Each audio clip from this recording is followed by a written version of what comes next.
Time Travelers Coin Exchange. Tonight we are going to have episode 66 of The Coin Vault has opened.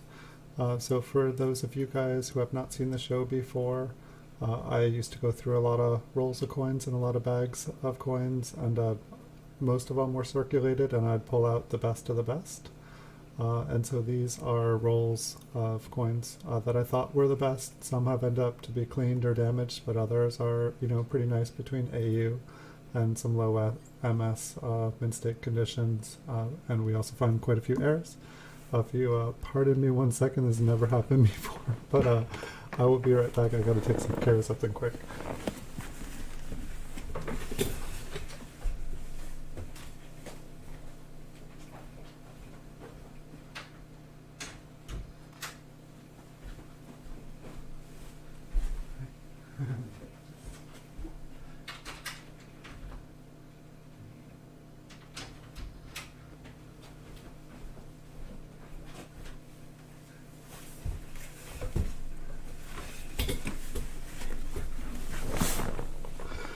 Alright, so sorry about that.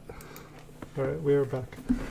So I pulled out two rolls from the vault here, and the first one here was a 1953D, and we'll just kind of go through these zoomed.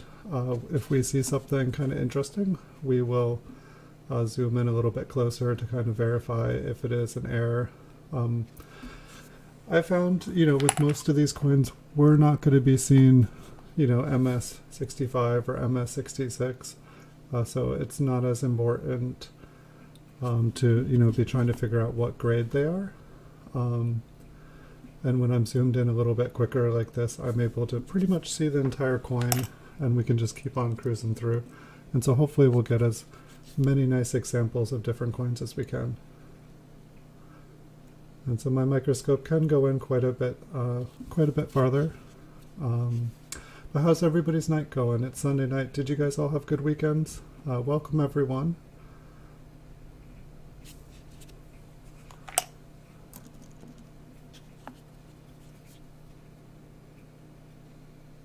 And so I didn't even look. It looks like this roll here, this one just had a K on the top, so it stood for keep, which probably means that most of the coins in it are just, they still had some mint luster. These were pulled from like circulated bags, circulated rolls. And so they were ones that I thought were kind of the better quality ones. All the ones that were just totally worn and beaten up and damaged, I just kind of passed on. And these are the ones that I thought might have some value. This one here looks like it has a little bit of machine doubling on the 3 and the 9.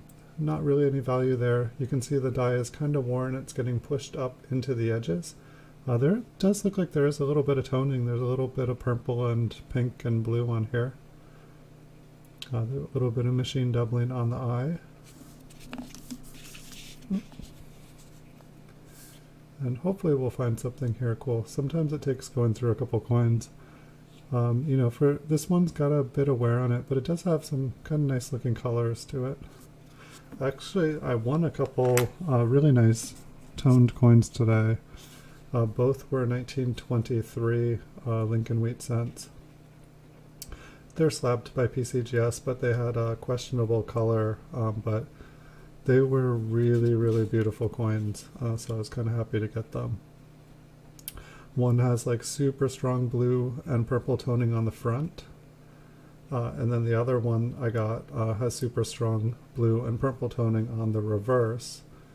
And so it was kind of funny that I got one of each, both 1923 Ps, and they have kind of about the same color toning, but one has it on the front and one has it on the back.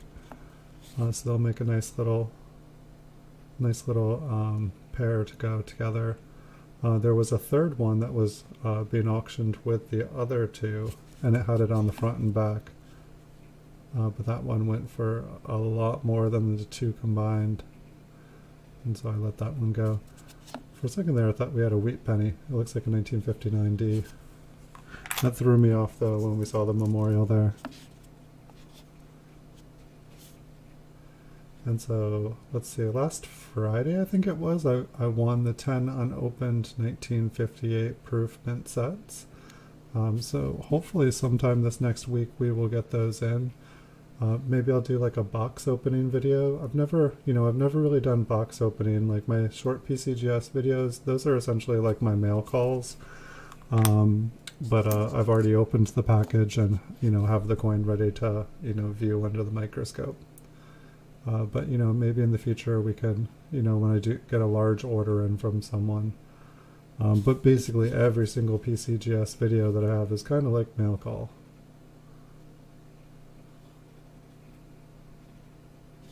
So I don't know, half of me feels like this is like a really late stage, and then the other half of me kind of feels like this one has like a weird kind of beveled edge. Yeah, it does kind of, it really doesn't have a rim. It looks kind of like a partial color strike. Didn't see if it was on the obverse as well. Yeah, it looks like pretty much, if you can see, like the rim is sunken instead of it being raised. It's kind of cool, so I'll give that one a flip. As far as I know, even with it being that minor, it is still considered an error. It's like pretty much like it just shouldn't have entered circulation.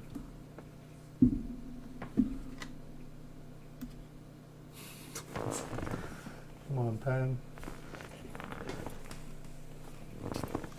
Time for a new pen.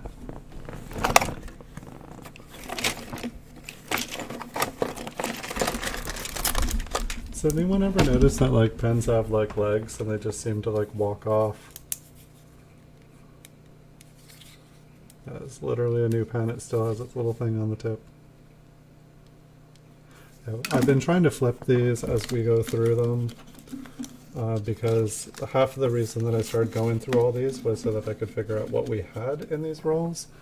And I figured if I don't flip, the kind of errors and, write down what they are, I'll just be doing this in the future again. This one almost kind of looks like, this one does have a little bit of a rim, but it also kind of looks like it has a partial strike.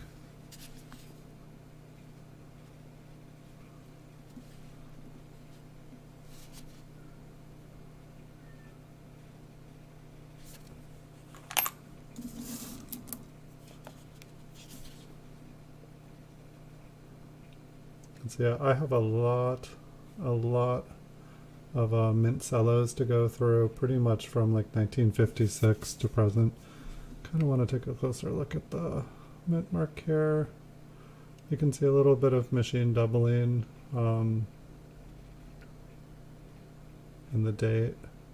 I think there is just a little bit of grime mixed up into the west side of the mint mark there.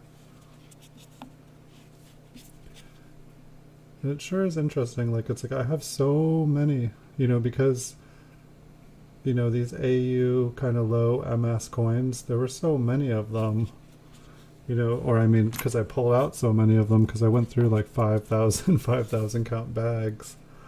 Because like I have so many of these now, but it's like, I deal in coins primarily in the 40s and 50s, like MS 65 or up. I'll buy 64s.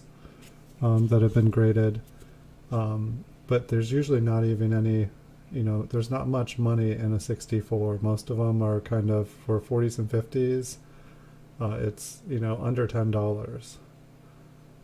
And that's even graded by PCGS. So what I'm going to do with all these, I really have no idea. They're great for, filling collections. They're definitely nicer than average looking coins.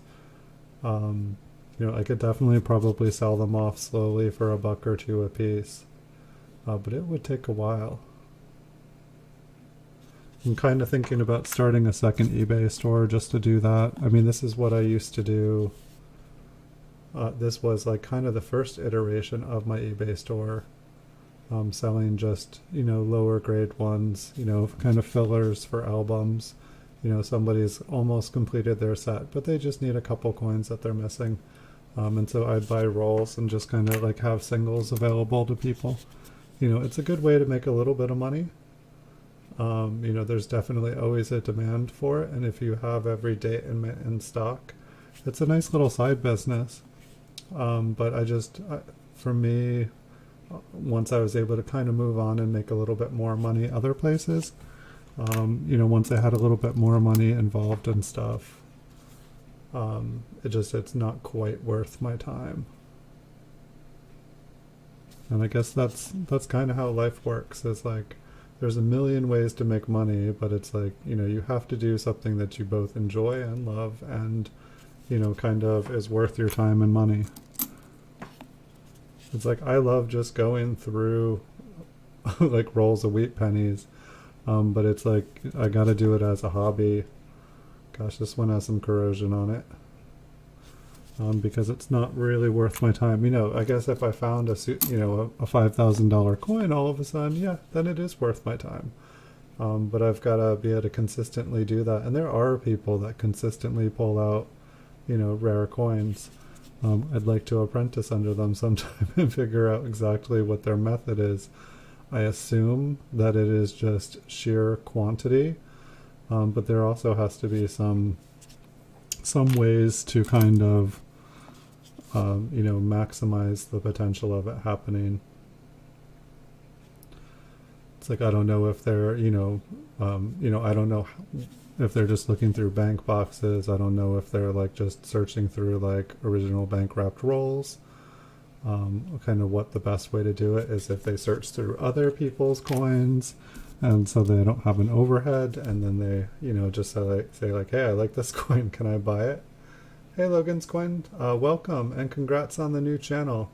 I think that was a very good idea to start a new channel. Not that there was anything necessarily wrong with your old one.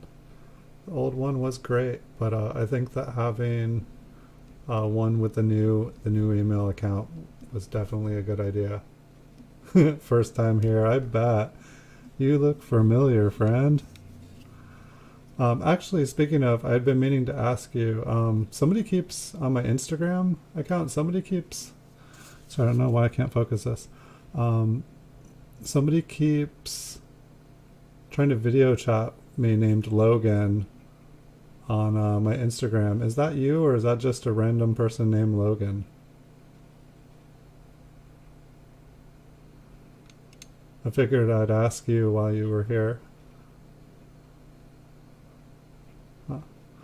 I don't know, that D looked a little interesting.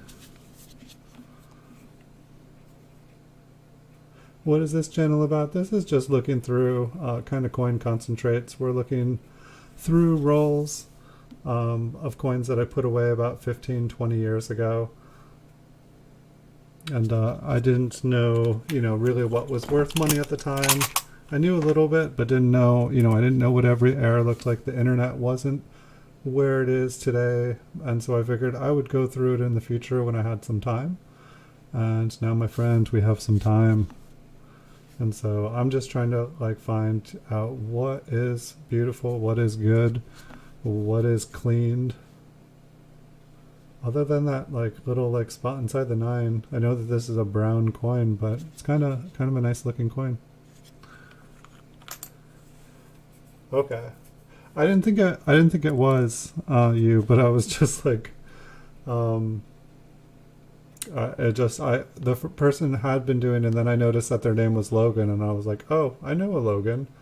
Maybe that's, they were trying, I feel like they were trying to contact me about a 1970 small date that they had, and they sent some photos, so I was like, cool coin. And then they were trying to like video chat me, and I'm like, I don't know you. Like, I don't just, you know, generally start video chatting with anyone. Maybe that's normal in today's world. It's like dial a stranger. But I don't know. Not normal to me yet. We'll see how it is in the future.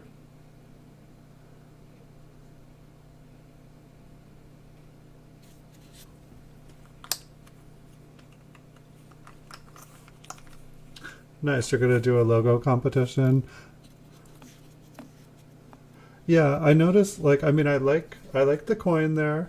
I like what you got going on, but I did have a little bit of trouble I can see the LC no problem. But I think when I was trying to like read Logan, when I was trying to read your name, I felt like it was just a little bit small. But since that it sounded like that's not going to be your permanent logo, I'll give you my honest feedback. It just like it was a little bit hard to read your name, but it looked nice, and that's not a bad idea. Is that what Tyler did, or did Tyler's friend just hook him up with? Um, did they just hook him up with the logo? Because his looks pretty good. Whoever did it did a good job. And I was, thinking I'd redo mine. I didn't put a lot of time. I just put one of my favorite coins up for the logo, and it's kind of become my logo across um, all the different. But it's like I'm sure there's other people who have a flying eagle pretty much as their logo, and so I should probably make something unique. And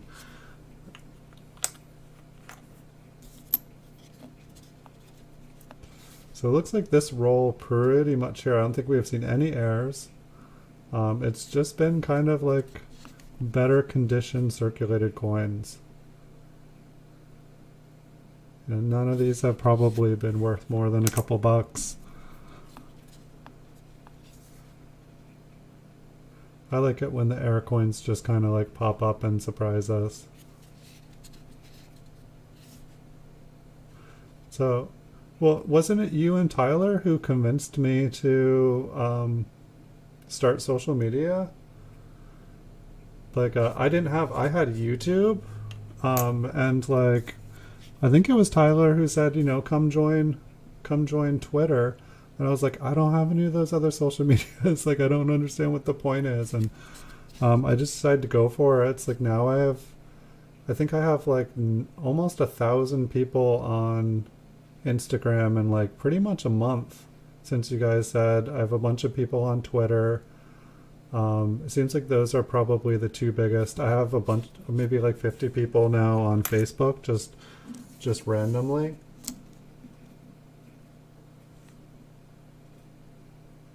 Bradley's Coins made that one for you temporarily.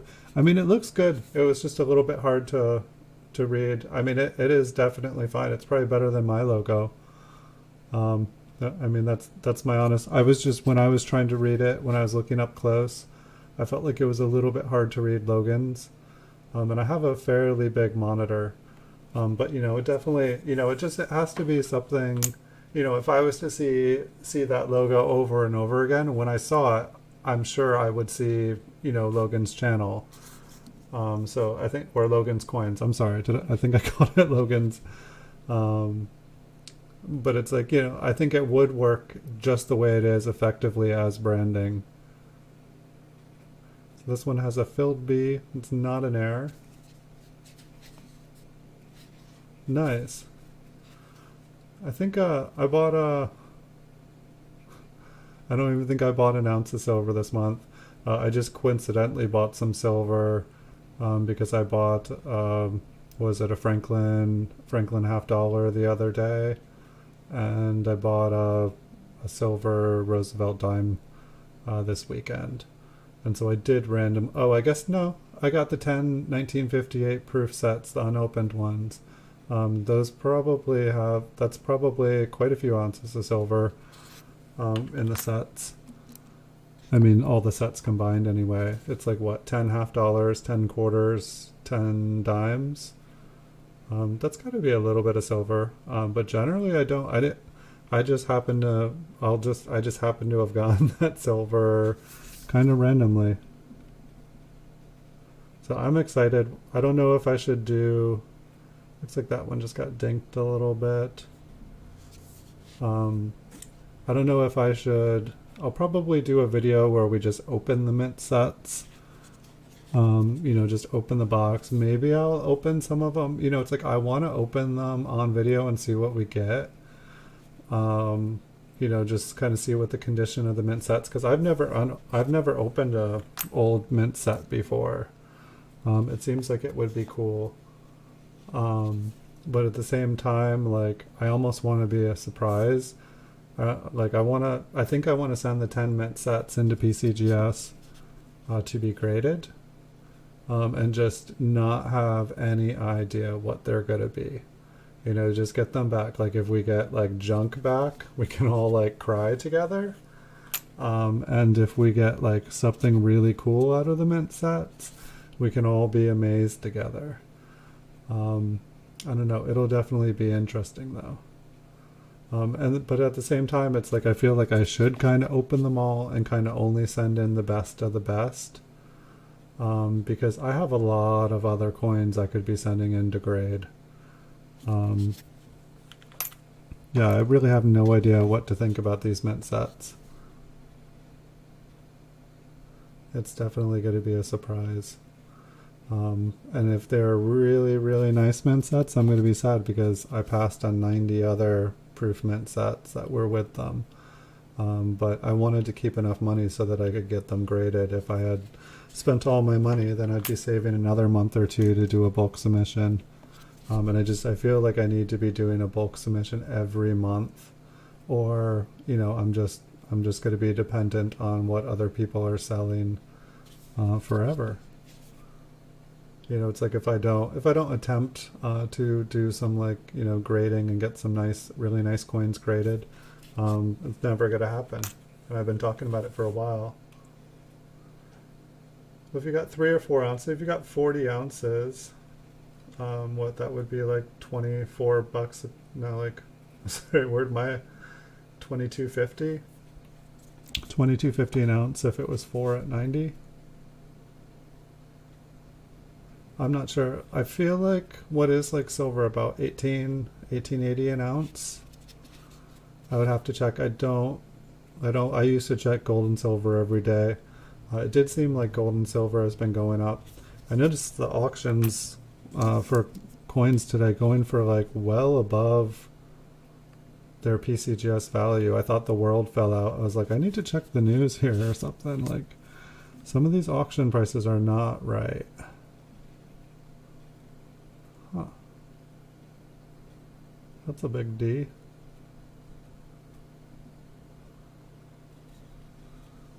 Let's just go in a little further. Maybe it got nicked.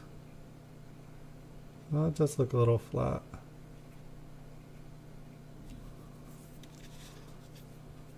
No, some of these mint marks just look huge. We'll keep on moving along.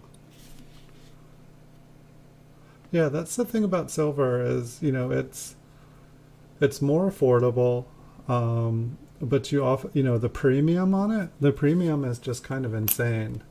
So it's like, well, you can get a lot of ounces of silver for 1 ounce of gold. It's like, you can feel rich. If you have a big stack of silver, you feel rich. When you have like an ounce of gold, it's like, you got some money, but at the same time, it's so small. It's kind of ridiculous. But then it's like, with gold, you sell an ounce, you do one transaction, you do $1,800 worth of transaction in one transaction. And, if you bought low and you sell high, you do good. But with silver, if you want to sell that $1,800, you could sell it in one big transaction. But oftentimes it seems like people end up selling in a bunch of little ones, or they buy in a bunch of little ones and then they kind of get, like the transaction fees over and over and over again. And it's like you end up spending a lot more than you realize you are. Hey, Far North Coins, welcome back. Good to see you again.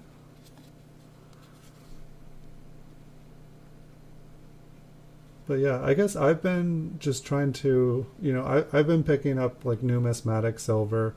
With silver prices kind of going up, I've been buying things that, I don't know. It's like, it seems like when the price of silver and gold goes up, all of the lower grade numismatic coins kind of like, they kind of go up in price. It kind of pushes them up. It gives them like a second bare minimum value. But then if silver dies, they usually kind of stay at their new price because a bunch of them the higher the price of silver goes, the more silver coins ends up getting uh, melted down.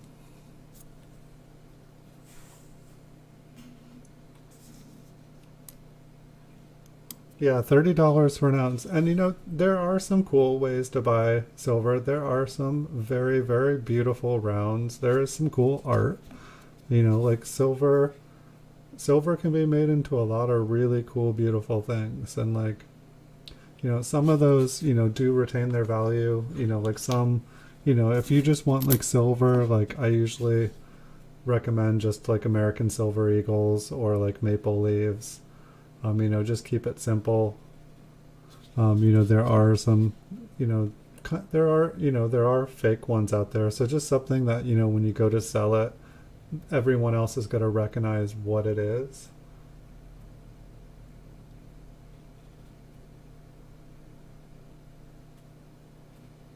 Yeah, that's kind of what I've been starting. Like, I'm pretty much by, you know, small cents and large cents, but I've just been like, I've been trying to branch out. I'm going to start buying half dollars, um, and some silver dimes and stuff. Not even really for the silver, just trying to branch out, but just the silver as a secondary.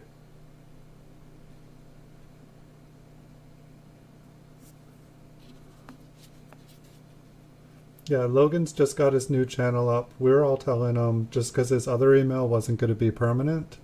And we all know he's in this for the long term. He's like trying really hard to build things up, and I think that was a really good idea, Logan, to just get it over with. Because I know you worked hard to get where you're going, but you know we will. You know, you let everyone know. You know, to like switch over, and better now than later. Better now than when you have 10,000 followers.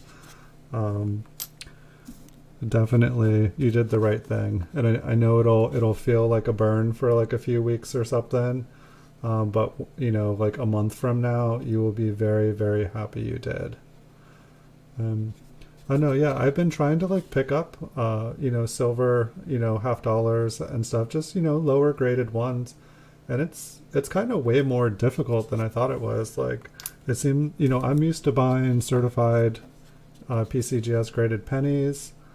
Um, and when I've been trying to buy like the half dollars, I've just, you know, it's like I'll just, you know, get outbid, you know, I'll bid what I'm comfortable at. And it just seems like there's a lot more competition for the same coins. And I'm like, oh, this is a common date, you know, nobody's gonna, you know, bid me out on this one. And nope, very, very wrong. Apparently, like it doesn't matter if they are common or better date. You know, maybe I will have better luck if I start trying to buy some of the less common ones.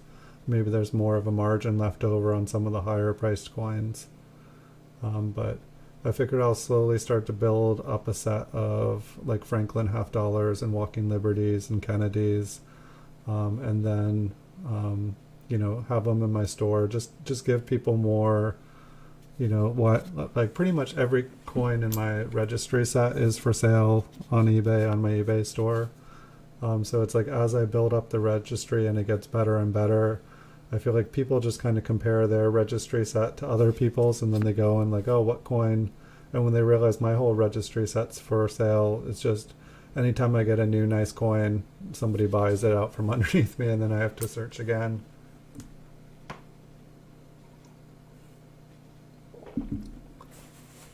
Nice. What do you think it's gonna grade at far north, the the close AM? Yeah, I think I actually have like a kind of a first mail call to do. Somebody wanted to send me their sticker the other day, and so I just received his sticker in the mail, and I'll have to do a video of it. All right, so that was the first roll here. So this one, the next one here, has a K and an E. So that hopefully we'll have a bunch of errors in this roll.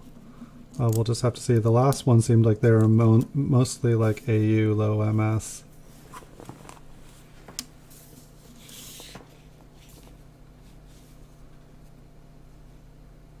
And I bought I bought a partial roll of, I think it was 1958 P's off of Chuck on coppercoins.com. I was actually messing around just putting high bids on stuff and I wasn't paying attention and I won it. But I honor a bid, so I paid for it.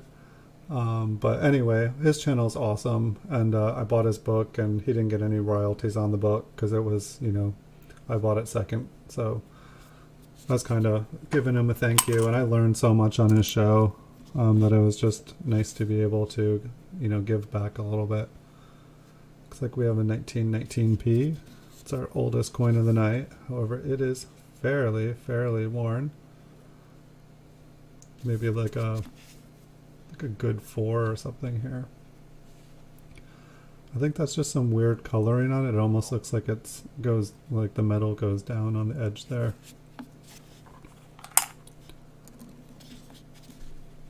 This one looks like it has been cleaned. Fairly bright. 2 or 3 isn't a bad mail call, Logan. It'll definitely make a video. Is there anything cool going to be? Do you want to tease us? Let us know about anything coming up. Do you have any videos or streams coming up this week, Far North? I need to come check out your videos again. This last week for me has been swamped. I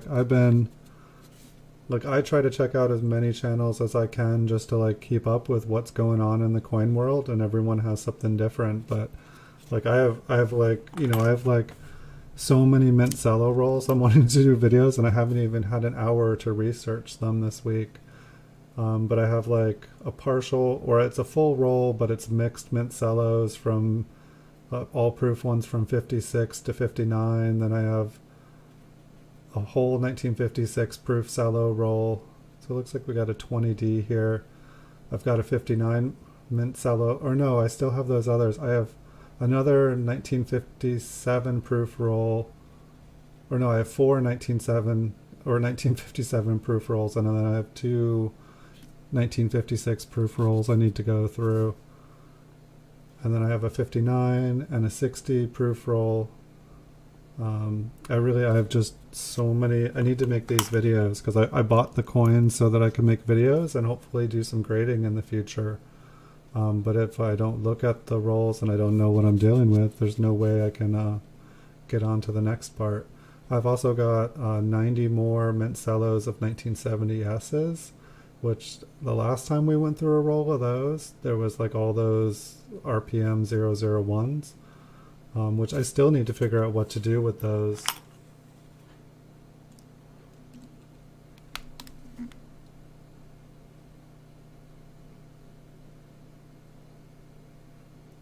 Every other week, you guys drop a video a day, just about?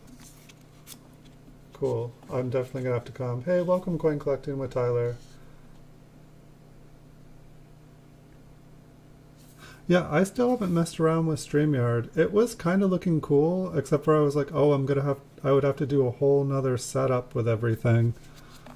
And then it seems like right around the time I was thinking about it, they started to limit how many hours a month you could do. And I'm just, I don't make any money at this. This is just what I do for fun when I'm not making my PCGS videos.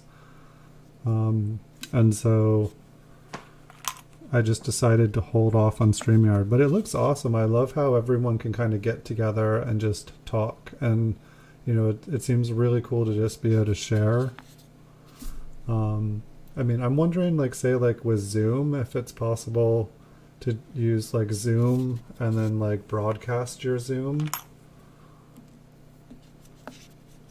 It just seems like all of a sudden everyone's using Zoom, and I just don't know if there's any broadcasting capabilities.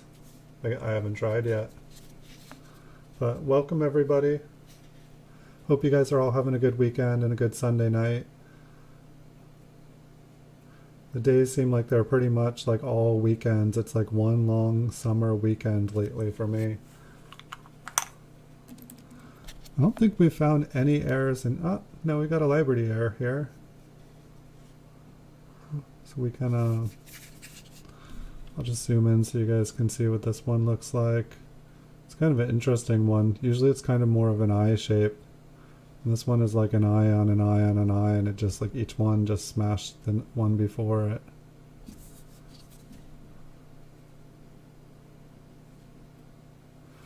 I can flip this one up in a second after we look at the reverse. I feel like a lot of the Liberty errors that I get, they seem to have like die chips on the reverse of the wheat stalks.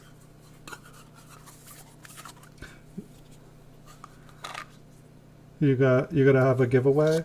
Oh yeah, speaking of, guys, I do have 3 giveaways going on. Well, I have more than 3, but for the Gleam ones, in the description at the bottom of the video, there's a $5, 2 $5 and a $10 Gleam cash PayPal giveaway.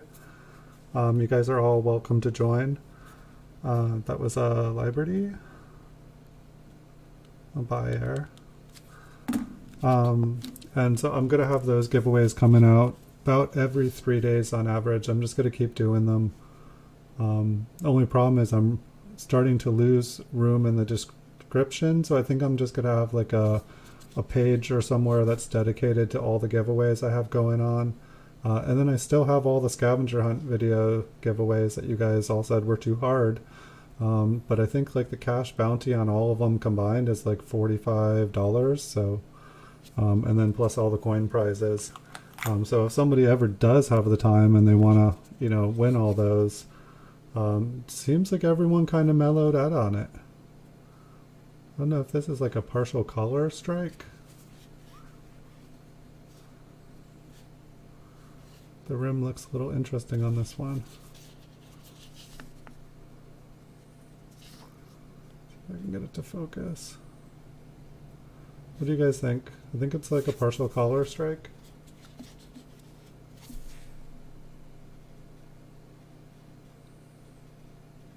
Oh, nice.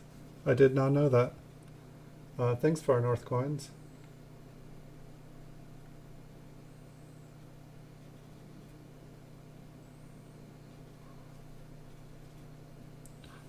So I don't know. Does anyone have any opinion on that? Did it look like a partial color strike? It just looked like the rim was kind of beveled and went downwards. I'm gonna flip it up.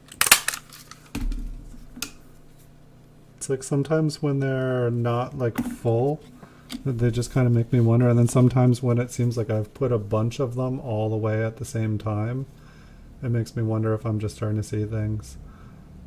Here it looks like we have a 1931p. It looks like it's been heavily cleaned, and it looks like it has some damage on it.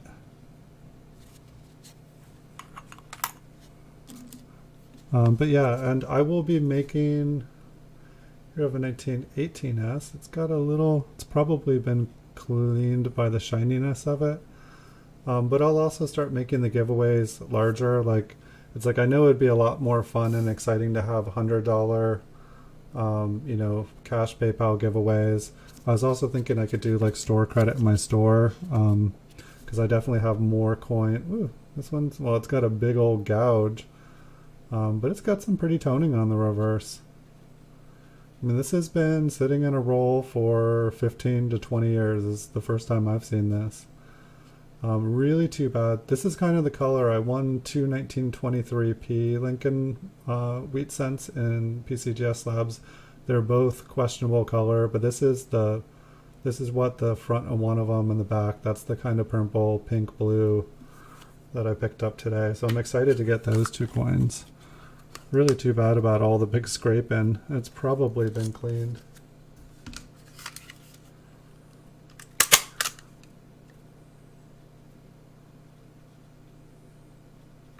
You can't live stream coin collecting with Tyler? What's going on?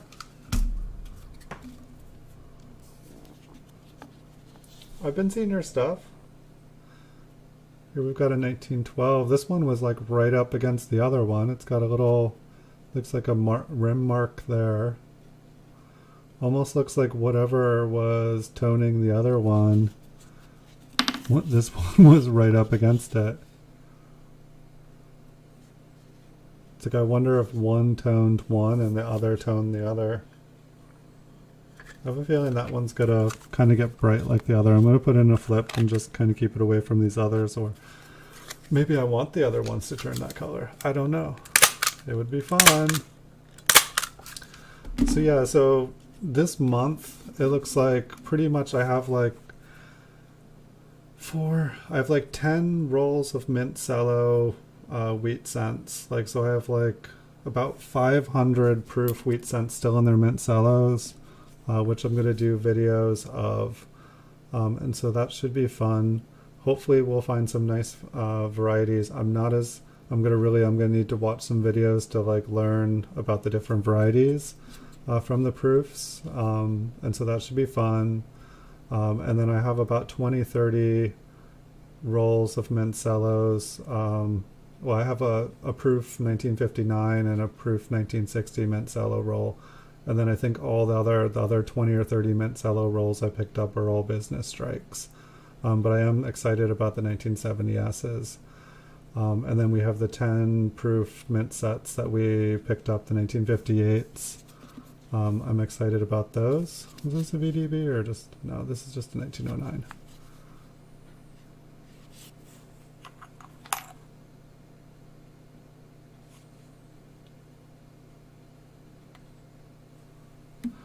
Well, were you playing music or something? What happened, Tyler?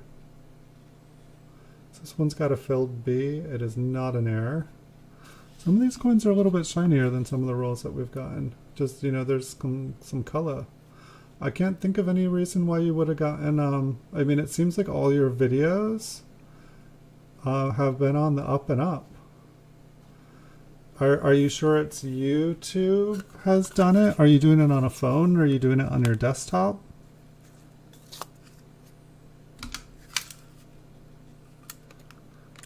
Did you get a strike? Did you get a notification, an email, any reason why?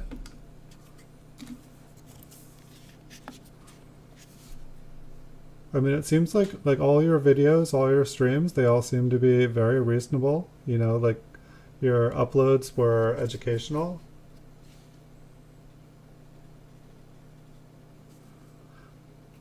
Well, if that's the case, luckily for you, Tyler, you're going to turn 13 soon, right? I think you were just talking about something about it being your birthday soon. So, if this is the case, you can, set a premiere. Like I'm turning 13 and I'm going to be streaming my first YouTube stream as 13. And, if you gotta, take the time, figure out, look at the die cracks on Lincoln's head, take the time, figure out some quality videos to make videos. If you can still upload videos, make videos. A lot of die cracks on him. Polish up, you got a great logo, polish up your channel, spend some time. If you're being given time, spend some time, everything you're doing on your channel is awesome. So take some time, brainstorm, figure out how to do things better. I'm not, you're doing a great job. I'm not saying you're not, just, it sounded like you're going to be turning 13. And so if it's just you not being 13, just give it a few. You'll be 13. Get everything ready, kick some butt, and it'll be awesome.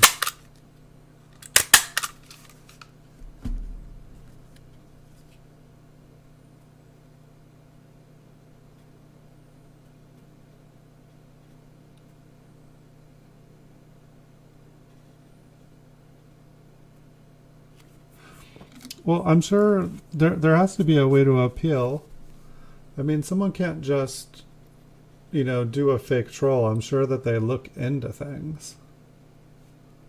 I mean, otherwise, if they didn't, I think this is just a die chip. We'll definitely look at that up close just because at the very least it looks cool. And I think that's a scratch on the wheat ear. Kind of looked like... Here, we can zoom in on here because we're going to zoom in on the other side.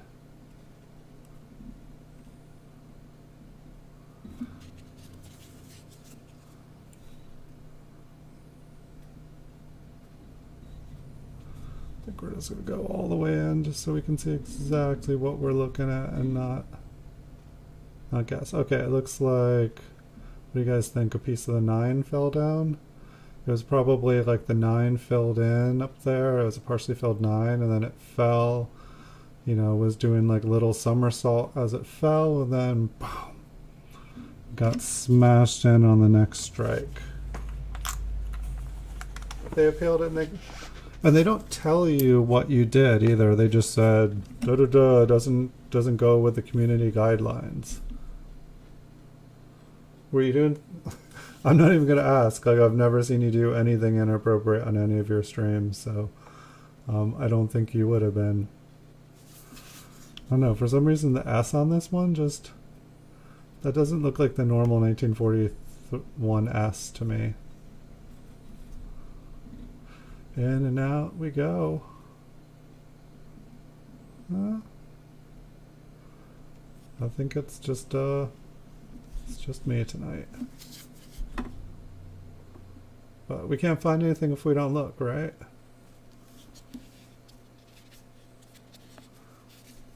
And so anyone who was joining a little bit later, I did start some new giveaways at the bottom of the description below the video. There are 3 Gleam.io giveaways. 2 of them are $5 giveaways, cash, if you have a PayPal that can accept US, and one is a $10. They're kind of staggered. They're all month-long giveaways. The last one I just did a couple days ago. But I'm basically going to be doing a giveaway, $5 or more every 3 days or so, just as a way to say thank you to everyone for the support. Because you guys have just been awesome. I couldn't have made, what is it, like 4,250 coin videos now. It's been a busy year for us. So I hope you guys enjoy the short PCGS videos, just getting to see a whole bunch of beautiful coins up close. And I'll have a lot of cool streams coming up. I've been on a buying. You know, I told myself I wasn't going to buy more coins until I made videos of all the ones that I already had, and unfortunately I don't seem to be able to stop. So these shows seem like they're just going to go on forever. Unless I run into some financial trouble and have to sell it all off first. Which hopefully is not going to happen, but you know, these streams here are getting to look at the coins. They're for fun. You know, selling coins on eBay, that's what I do that's what my job is.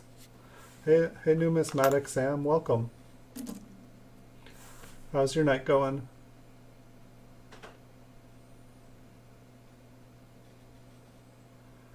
It was because it was in the first 10 to 20 minutes. Yeah. I was having a thing with eBay today where, here's a partial collar strike. I feel like this is a much better example of one. Like, you know, I was like, you know, is this one before, is this one? But it's like, you can see here, it's like how beveled the edge is. You know, it's probably better on some parts of it. But it's like, I think these ones look really cool. It's like a rim around a rim, but it's like sunken. And it's like some of them seem like they don't have the ring. But yeah, this is a really good example of a partial collar strike, I think. I wish they all looked like this. But yeah, I was having like eBay was saying like that I uploaded, like the message was I uploaded shipping labels too late. And then the reason why was that they were delivered late. And then when it showed, and then when I talked to customer service, they said that, or the message said that it was delivered late according to the tracking. And then customer service said, the customer said it was delivered late. And none of the things matched up. And like the order was from Saturday at 10. I printed the labels at 11 in the morning the next morning on a Sunday and shipped them at 11:30 on a Monday morning when the post office opened. They were like, there's no tracking information to go on. And I'm like, here you go. It's all been there. And they're like, oh, you're right. I'm like, yes, your computer is wrong. But you don't do something for 17 years and then all of a sudden make a mistake.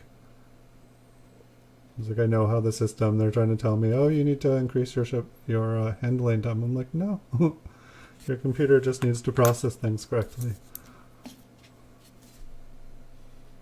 But yeah, actually, the reason that I called them today, though, I was just gonna eat that. But it's like I felt really bad. I bought a coin, and the price was really good, and I was like, the person had zero feedback, and I was like, it's a scam. And so I got the coin, or I'm sorry, so it's the morning here in my country, but I'm good. Well, I'm glad you're good. Yeah, there's quite a few people from different countries here usually, but welcome. What country are you from, Sam? But so I ordered this coin, and I thought it was pretty much a scam when I ordered it, but it was like, what was it? It's actually here right in front of me.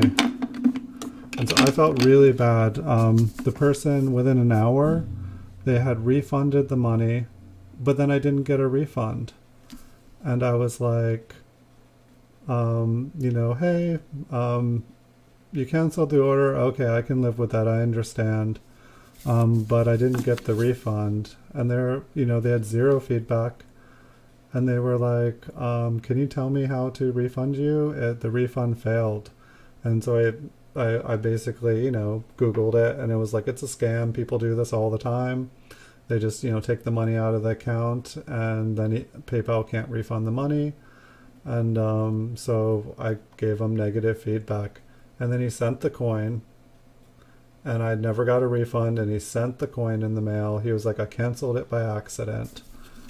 And so I don't know. So now I have the coin, never got a refund, but I left a negative feedback. I never do that to people, and I was too hasty, and I feel bad, so I'm trying to remove it. And eBay tells me that I can't, remove it. That the seller needs to, that they need to request a feedback revision. And so I copy pasted the link of that page, and they're saying it doesn't work. And so I called customer service, and they couldn't fix it. Normally things go very, very smoothly on eBay. I mean, I have 6,750 feedback or something roughly. I've been doing eBay for a long time. And generally I have a pretty good sense. Usually I know when something is wrong and I'm ahead of it. I don't let things just kind of happen to me. But I feel bad in this case. I feel like I jumped the gun. I've probably given 2 negative feedbacks in eBay in 17, 20 years. And so I was just like, this is a scam. The Philippines. Well, welcome. One show I was going through some world coins, and I found some coins from the Philippines. And it was kind of cool because then I was inspired to kind of look and check out a bunch of different ones, and just learn the history of the coins. It's there was this. I think the one that I liked the best was there was this. I don't know who it was, but there was just this really cool figure kind of banging on an anvil, and it just looked really, really pretty. Some beautiful coins. It was interesting too that I think it was a 1910 or 1911, but it was I didn't know that some of the coins from way back then were actually minted in the United States. It was just kind of interesting. It's it kind of inspired me to learn some of the history from the Philippines. Is that a scratch?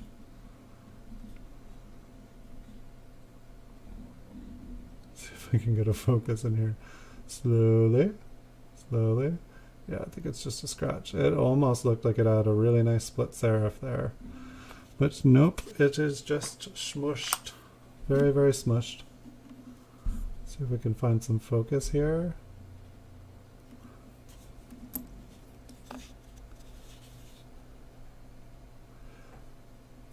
Do you think, Tyler, that maybe somebody said that you were that you weren't old enough to be doing the stream or something?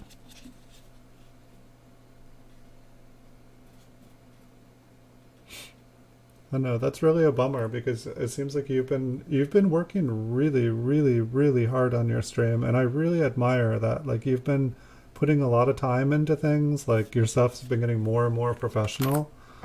It's like I don't see a lot of younger people with the energy and the willpower and just just the to get all that stuff done. I mean, and when I see that kind of ambition, that's the word I'm looking for, ambition. When I see that in an adult, I'm always really impressed. And it's like, for your age, the ambition that you have, like, honestly, keep it up. Do not be deterred by this. Keep working hard. You will really make a name for yourself. Like, you should feel really proud of all that you've already accomplished. When you are trying to do something in life, there will be setbacks, but it's like not being deterred, not letting those setbacks stop you. That is the key. It's like there will be people in your life that try to hold you back. They'll be jealous of what you're accomplishing. Don't let them. Just, if you enjoy this, keep working hard.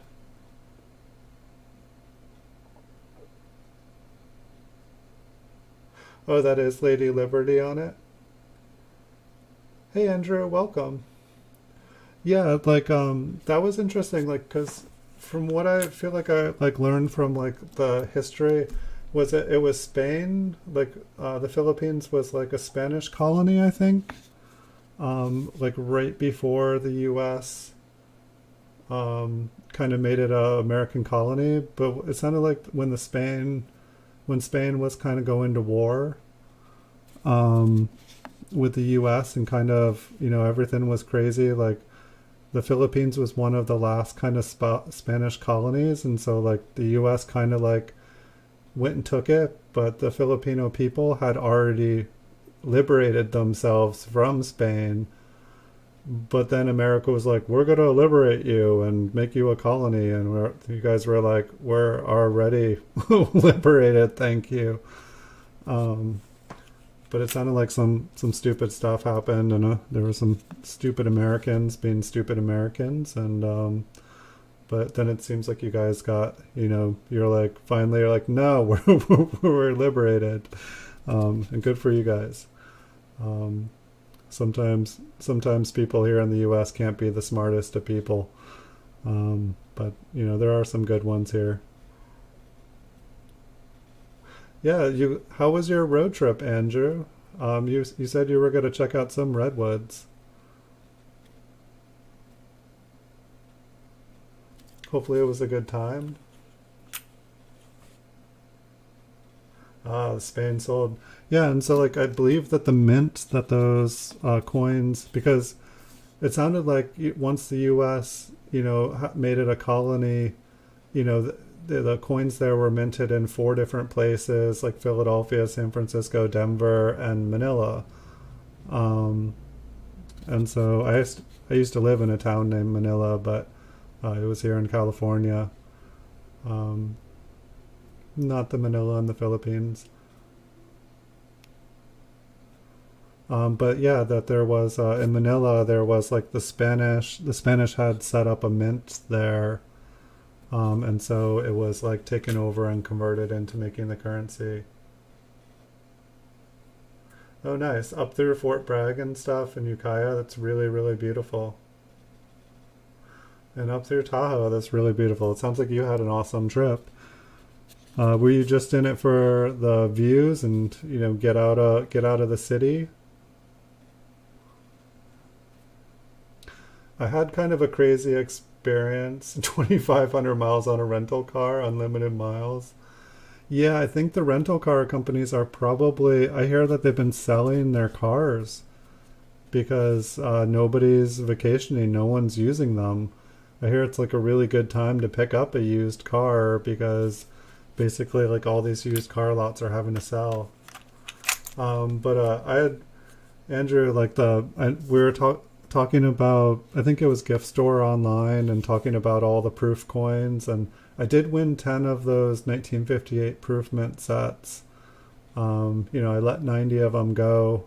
But I think we were talking about gift store online and how I was going to buy all of his coins out. because I really liked his proof coins. And that night after the stream, somebody bought all of my proof mint cello rolls. They sent me offers, so I accepted them all. And it was like $800 worth of rolls. And I wake up and it's like gift stores online. He bought all of my ones out.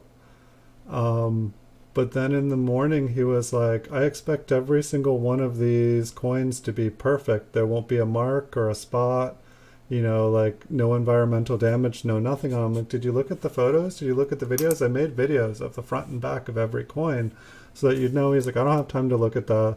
And I was like, well, look, some of them are going to have spots. Some of them will have green on them. Some of them will be beautifully toned. And then he told me my coins were trash. And he wanted to cancel all the orders, so I canceled all the orders. I did get 10 mint proof sets from 1958. What's up with that E? But that was kind of funny. And then he told me that he knew someone that would buy all the coins individually for, I think, 12 and a half cents a piece. No, maybe it was 25 cents a piece, so it would be like 12.50 a roll, which is like, I want to buy mint cello for like 12 and a half or for 25 cents a piece. That sounds like a really good deal.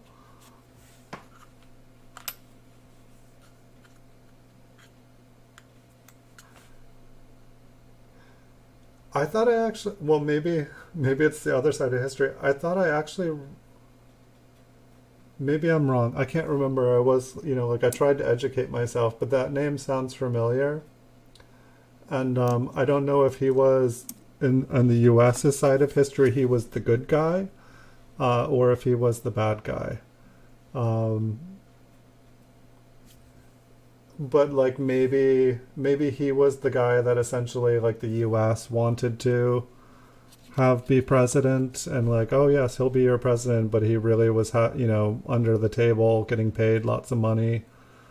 It seems like that's like the US government seems to like to back up politicians and be like, you'll work for us, but you'll be their president. It shouldn't work that way. um, just weird political games. But I'm glad you had a really nice trip, Andrew. That's awesome. But anyway, gift stores online and me, like, we were able to work things out. I canceled the order for him, and he seemed all good.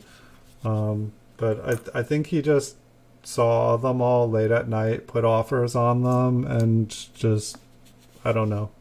I thought he was like messing with me at first. But the funny thing is, he used an alt account to buy all the coins. And so, like, I think it was, what was it, like, Golden Collections, I think. And so, but when I went and saw, I was like, wait, this is the same, this is Vista, California, this is the same. And so I'd actually bought a bunch of stuff off of gift stores online because he's got really nice coins. Like, I won't say my competition doesn't have really nice coins. My competition has really nice coins, or, fellow eBay seller. Um, and But I noticed it was the same town, so I looked at the transaction email numbers, and I was able to match the names between the two accounts, and I was like, oh, this is the same guy. And I don't think he realized that I was gonna realize, like, he had, like, was definitely using an alt account to buy stuff. Someone bought two. Someone bought a complete Franklin set I listed for twice what I paid last year. Nice, good job. Yeah, no, I just well, if I hadn't bought all the stuff, first I linked, that the town was the same town, and then I was able to go back and check my invoice, check my records of who I bought from, their first and last name. And so I was able to match his name. He used a different email. He used different, everything. But the names matched. And he actually used a different name, but it was 2/3 the same name as the other name.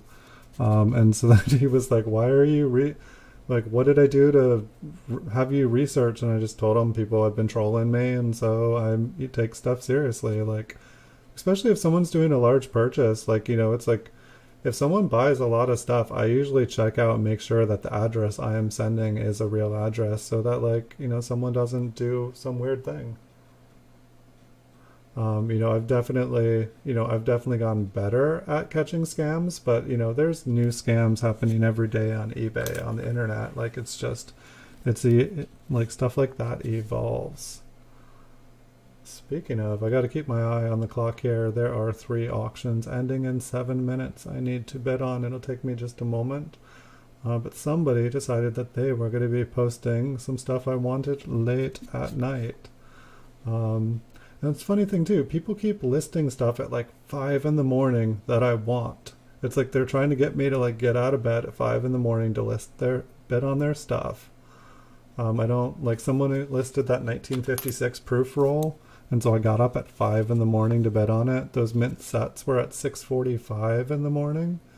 I mean, my goodness. And now tomorrow there's something I want to bid on as well.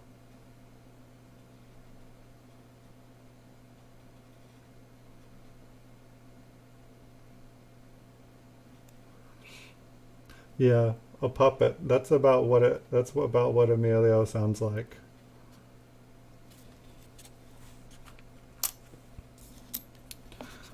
It's always interesting too how like it's like when you read, different history books, especially when you read from different places, you'll find like how much history like, how different it is from like different versions, because the more it's like I learn, especially when it comes to wars and stuff, it's like the country that wins is the one that gets to write the history on it. And then it's just, interesting how, when, I don't know, it's interesting when, neither person wins the war or like wins a war or there's a conflict, like how the history just gets kind of, crazy or all over the place. I mean, it's interesting to see how things go. It's like I've learned not to just believe the first thing I read, and then it's like sometimes don't even believe the second or third or fourth thing you read, because it just, I don't know, like it seems like some people just don't have the ability to tell the truth, and some people just don't have the reason to tell the truth. It looks like this one is another partial collar strike. Seems like that seems to be the most common error that we've had in this roll.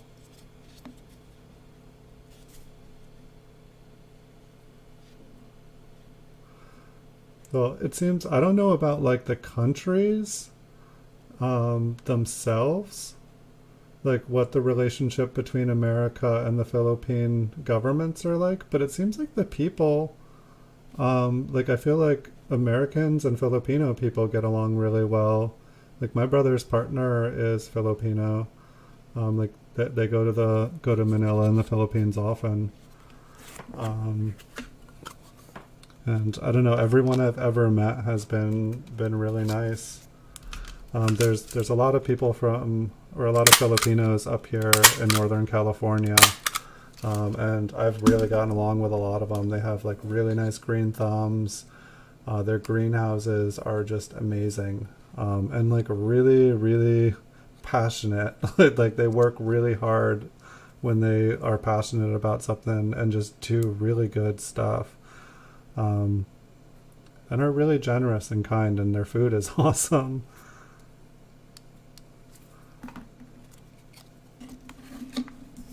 All right, one more here. What do we got here? Is this a lamination strike here? Or was this thing struck by something? I think it's a lamination strike. That would be a really funny gouge in the back of its head.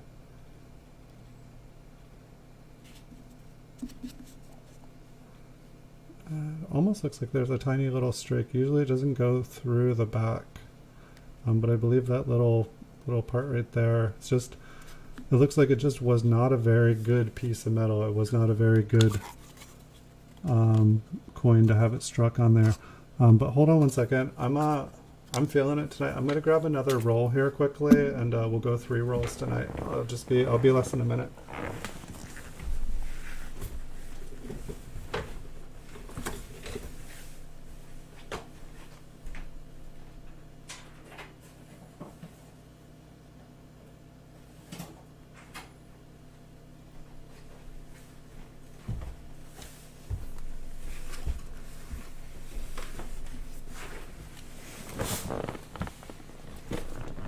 Alright, we got a mystery roll, people. This one has no top.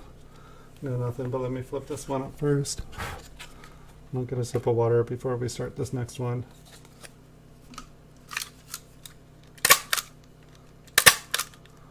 Yeah, I was able to pick up a lot of early proof certified coins, Andrew, as well this week. So quite a few more to add to the collection here. Lamination strike. That's right. Okay, so cross your fingers, everyone. Hopefully this next roll will be awesome, because this is what it's jumping out. I hope there weren't any really nice coins in here. I was going to show you guys. Alright, let me see if I can recover these before they get vacuumed or something.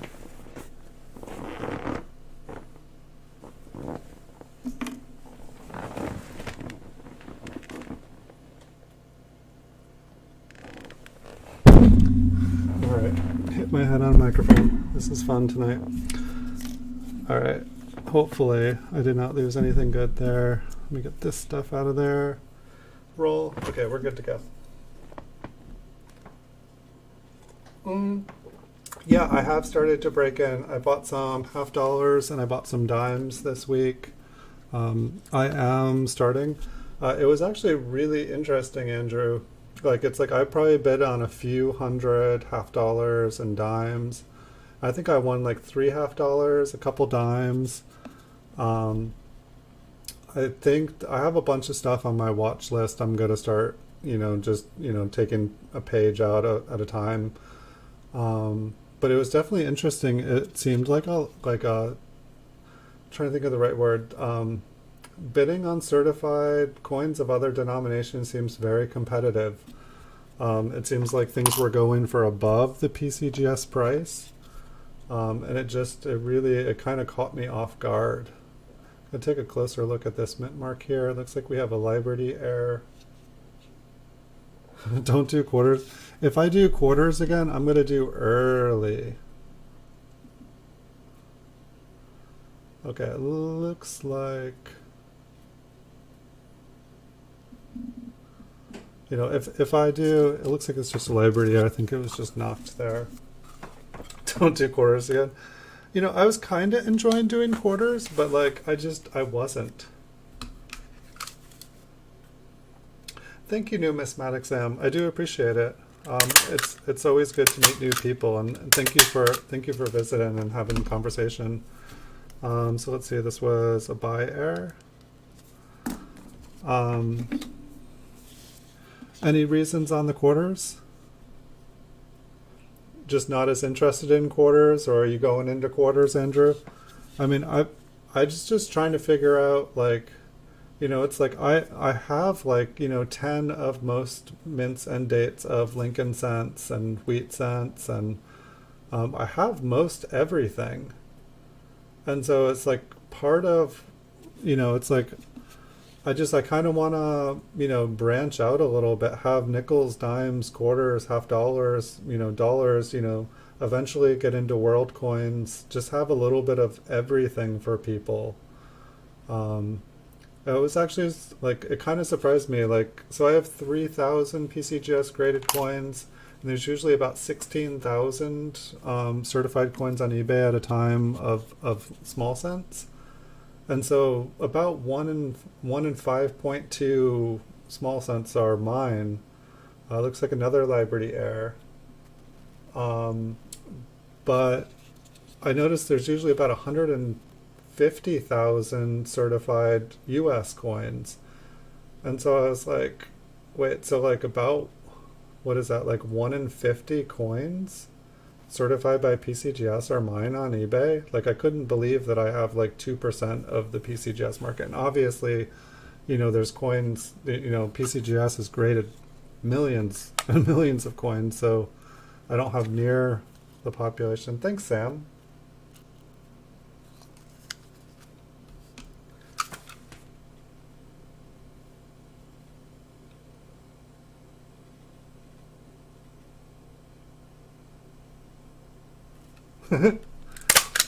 And thank you, Andrew. It was nice of you to say.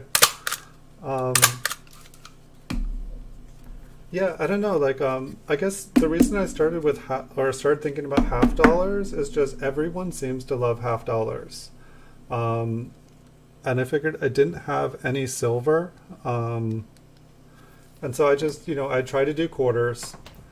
I almost did the whole state set thing, was kind of enjoying it. And then my entire collection of state quarters pretty much got bought out. And, so then I had to start over. I just kind of lost my fizz. Here's another Liberty Air, not super pronounced. A lot of them. Um,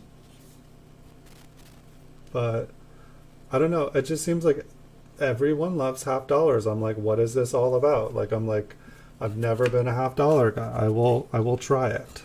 Um, and so I did enjoy looking at the couple. Um, Things I don't know about is like, say like the two half dollars I got. The first two ones that I got to look at that I made a video, I think they were Kennedy's. They were 1971 Ds. And they had like, both had faint yellowness to them, and one had like a little bit of orangeness kind of around the rim. And so I didn't know, like, if a coin, has a little bit of yellowness to it, is that a negative thing, or is that considered toning? Or is it like toning, but it's a bad toning? Like, I don't know, like, how collectors view silver and view, clad coins. I don't. Interesting. Look at, maybe there is some sort of wear going up and down here. Sometimes when this happens, I say, what's on the back? And we're like, oh, that's on the back. That's why this didn't happen. Not really seeing that on this one, though.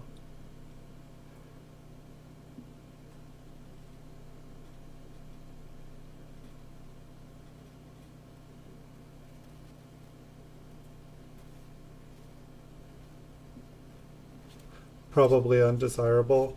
Yeah, the first one that I saw, I want to say that this just got like scratched out some way, but it's interesting. It's like, I feel like anytime I've seen the L and the I, or the I and the B like that, it's usually like there's like something going on with the coin. The PCGS stock tripled since COVID low. Wow. Well, it was like, what was interesting when COVID started, um, PCGS closed, and so that's one of the reasons I was going to do my first grading right before, and I'm kind of glad that all my money didn't get like caught up. All my coins and stuff, and all my money got like would have got stuck. Instead, I bought every single PCGS graded proof coin, every proof wheat cent and early memorial that I could find. And that was fun. And now I have like a big chunk of the stock there.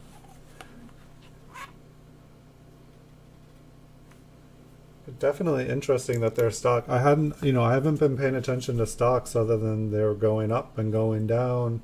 And I'm just like, I'm really glad to not be connected to the stock market right now. Yeah, it was interesting how they were able to open way before anything else in California and were considered an essential service. It showed that they were a contributing effect.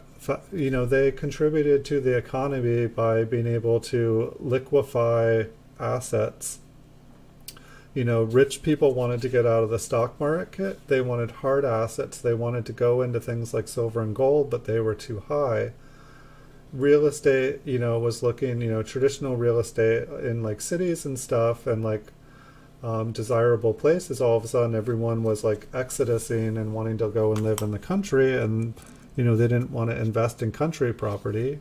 Is that a cud?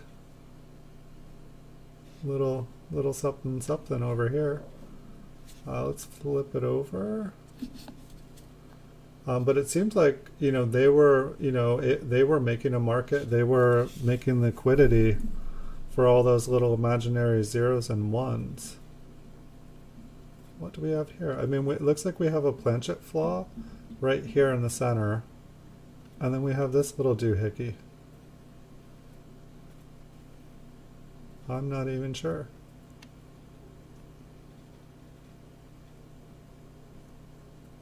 just take a look, see around the coin. I don't know what it is.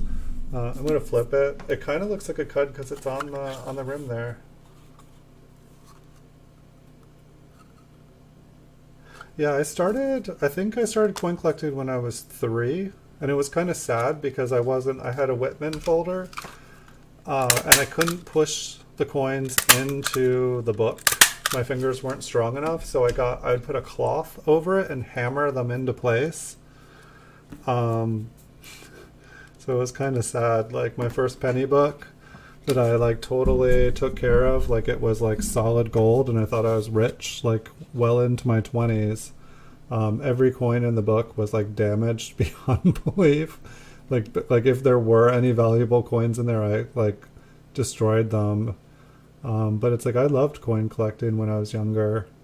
I feel like jobs and school and everything kind of like, they kept putting it on the sidelines, and it wasn't until way later in life that like I was able to like, I was selling on eBay for years and years before it was always my part-time thing. But it's like I wish I had just always made it my full-time thing, because it's really where I've been able to not only grow, a business, but also kind of grow as a person. But I think pennies were definitely my first, like when you could still pull lots of silver out of your pocket change. I love silver dimes, I loved quarters, I loved silver half dollars. Whenever I could pull them out, like they just felt awesome. I saw somebody like on Instagram, they had one of those like dime books. It was like kind of like these little books that you would save your silver dimes in, or you would save your dimes. And the idea was that, you put all your dimes in this book, and then you could take the book and, turn it in for a $5 bill. I think it like, held 50 dimes. But like this one that they were showing, it was all full of silver dimes. Like banks used to have all these cool little tricks to help you save your money, like, turn your change into something that you liked or wanted.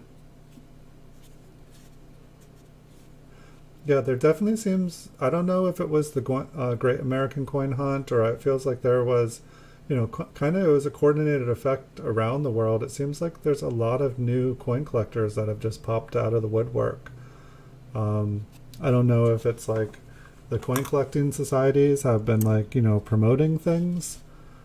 But it's been really cool. Like I've gotten to like, not only meet a bunch of older people that are like, just have so much information, and really good information, like people that have written books and, created whole websites about varieties. But it's like I get to meet all these cool people, and then I get to meet lots of younger people who are like super passionate and excited about things.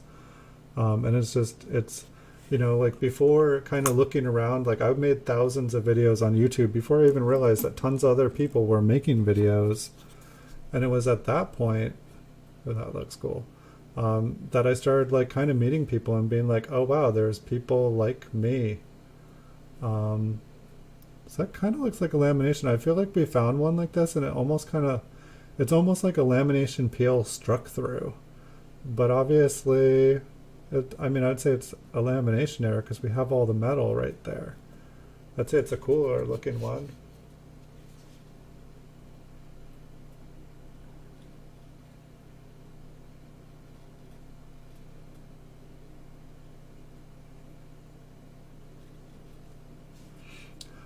Well, it definitely will be interesting if, like, I feel like, my family even asked, like, if they stopped making the penny, would that make it more or less valuable? And I'd say the answer would be it would make it more valuable, because if they stop making it, they will pull them out of circulation and destroy them.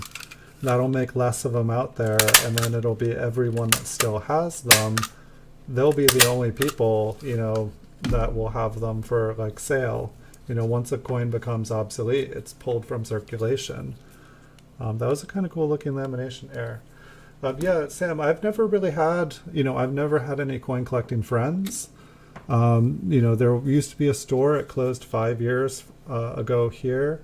I've never really had anyone to enjoy the hobby with, and no one really to learn from or grow from. Like my grandfather, he was into coins, and so like when I was like 3, 4, I got to go through his like he would just fill all his like milk jugs and water jugs full of pennies. And so then I would search through any dates that I could find that I didn't have, I was allowed to keep. So that's kind of how I started to go through stuff, and I got into baseball cards and into coins, and just I loved collectibles. I loved going to flea markets and stuff, and the flea market they have around me. I guess there is a flea market. People probably do, but it's just like I think more people sell heroin and meth at the flea market than like actual antiques. Like the place is just kind of scary, so I don't go there.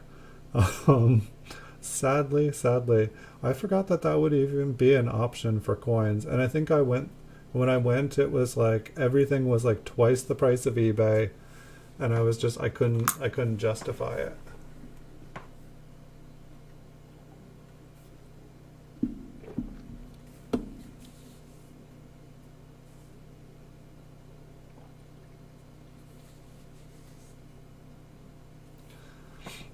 Yeah, it definitely would be interesting. I mean, it's it would have to be a coordinated.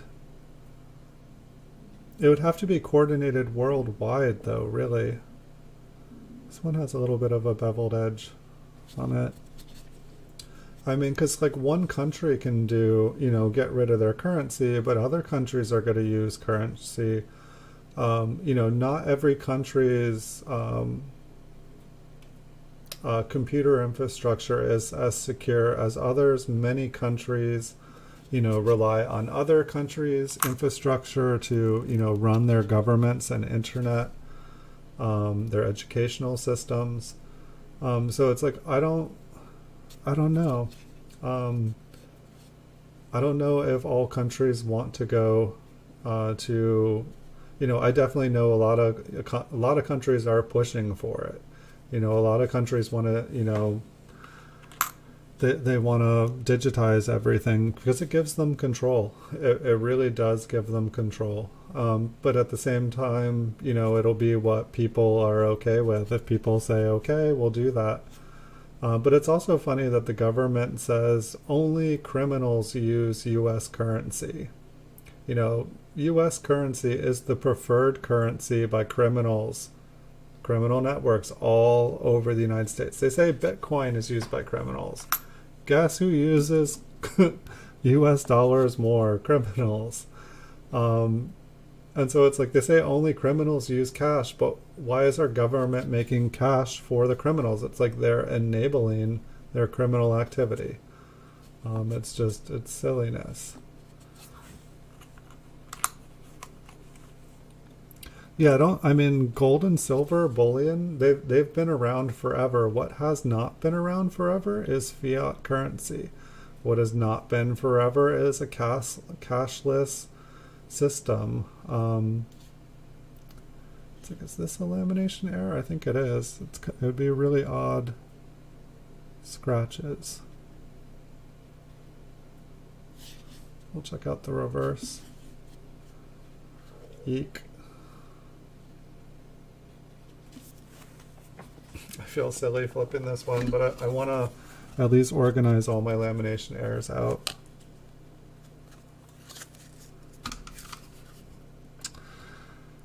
I forgot all about those 3 auctions. Somebody won. I didn't even put a minimum bid on them. Let's just see.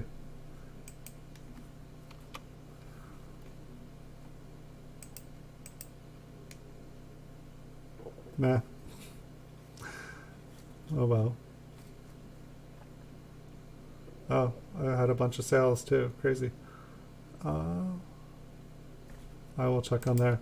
Looks like I may have one really good offer. I don't know what it is.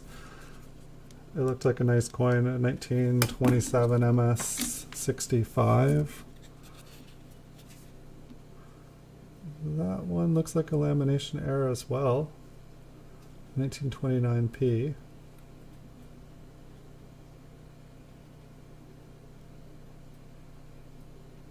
Hey, Miss Kingsley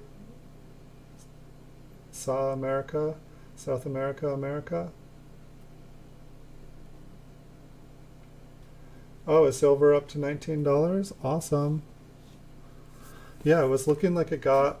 I don't know. I was seeing really weird things. Like I was seeing, and it's funny because those last auctions did go for fairly low, but I was seeing coins, PCGS traded coins going for double their face value tonight. And I was just every single one like 20 in a row, and I was like, wait, what's going on? Like I didn't even get to bid on these, and they're going for way too high. And I was like, did the world just bottom of the world just fall out? What is going on? Another elimination error.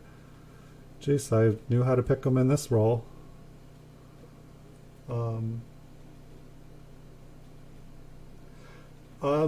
I bought these coin holders. They look basically like this. They are supposedly the dustless variety.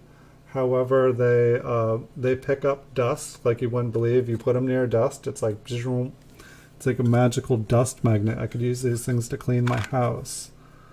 But I honestly, I couldn't even tell you. I bought these like 15, 20 years ago when I was doing the roll hunting and going through 5,000 count bags on eBay. And so I don't know where I bought them for. I don't know how much I paid for them.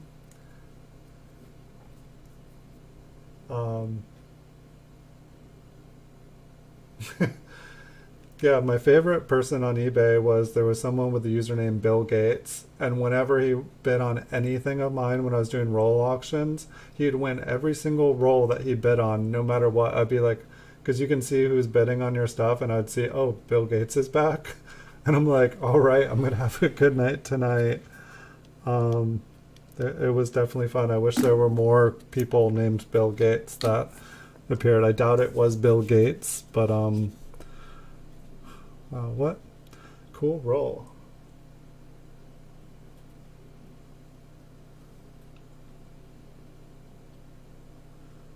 So let's see. I mean, it's not a die crack because I think that this is just another lamination error. We'll see if it goes through the reverse. Pretty crazy though. I feel like that was 4 in a row. I mean, these are supposed to be kind of the coin concentrates. Like when I was going through rolls, these are the coins that were cool that I pulled out and saved. And now I'm finally going through them again 15 years later. And for anyone that's new to the channel, I do have cash giveaways going on in the description below the video. There are two $5 and a $10 gleam.io. Basically, you just visit my Instagram, my Twitter, and my Facebook account. And my YouTube page, and you can get entries to the giveaway. They're 30-day contests. I'm going to be doing them every 3 days. They just take a minute to click on a couple things, and then you get your entries. And if anybody enjoys the videos a lot, I still have about 9 scavenger hunt prizes where you just listen for different phrases in the videos. Most of them are $10 cash prizes. They were just meant to be a thank you for all the people that have been so supportive and helped this channel grow. Just a way to kind of give back and make things fun. I figure I'm looking through coins, looking for cool stuff, and can find treasure. And some of them are coin prizes, and some, so while you guys are watching the videos, you guys can possibly, either win some money or some coins. As this channel gets bigger, I'm hoping to just do bigger and bigger prizes, make things funner. But at the moment, I'm able to pay my mortgage, and I'm able to keep food on the table and feed my coin addiction. So this was a Liberty error. I don't know if I even pointed out or if I just saw it. It's not a very good example of it. There's just a little bit. Oops, I can't quite focus here, but there's just like a little bit of a chip inside the B and the E. Almost kind of looked like damage there.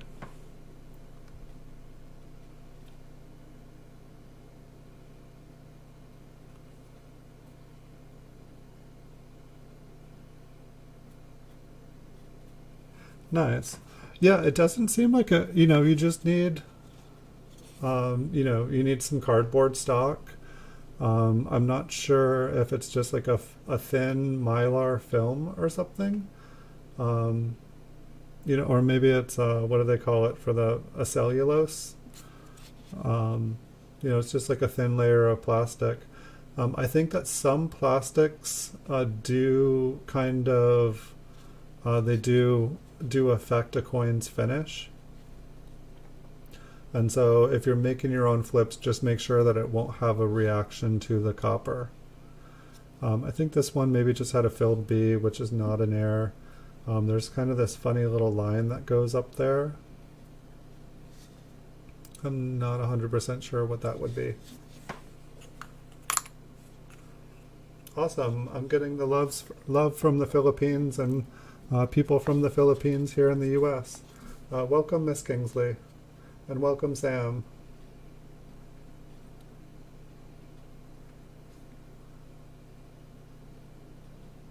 This one is another filled B. So not an error. I just, when I was pulling these all out of bags and rolls, I didn't know what was actually an error or not. I figured I'll put it away now. I will find out later. And if I found treasure, I found treasure. And if I didn't find treasure, that is okay too. But I just, I didn't, want to go through all the work and then just find out, wait, that was what? That was worth a bunch of money? Oh no. Let me jump in my time machine and go back and get that. Looking at the O, I think there's just a scratch. It looked like the right and south side of the O was kind of doubled there, but I don't think it is. Yeah, hopefully we find some cool coins with some cool doubling on it. I mean, we haven't even had some cool machine doubling tonight. I don't know, it's funny, like, it's like, I'd prefer to be finding double dies, but like, I still get excited just by like really pronounced machine doubling, which is not worth any money, but it sure looks cool. I think that like some of the older machine doubled coins should get some credit. I think that this has kind of a little bit of a lamination error here. The metal is just kind of looks like there's a long rectangle that goes up here. So I'm going to flip this one up.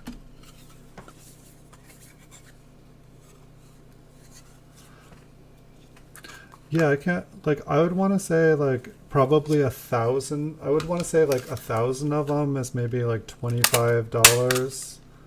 I want to say like you could probably buy them in like packs of 100.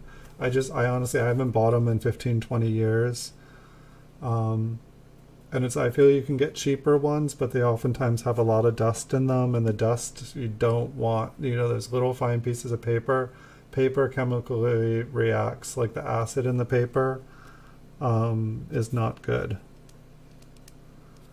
And so like when you're flipping them too, it's like if you can, try to have them centered so that they don't, how is the coin? Okay, that's just the reflection. I thought the coin was green and the green screen was making it invisible.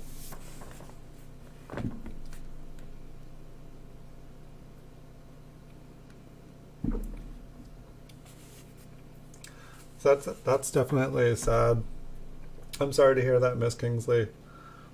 Yeah, I feel like that's one of the reasons I probably never had like in person. It's like I don't usually go out and say like, hey, I have a bunch of cool coins and like tell everybody I know about it, even though I want to talk to people about it.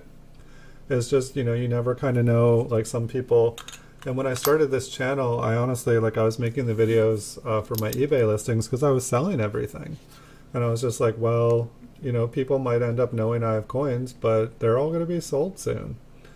Like, when I started making videos of my coins, my sales started to go up 300-400%.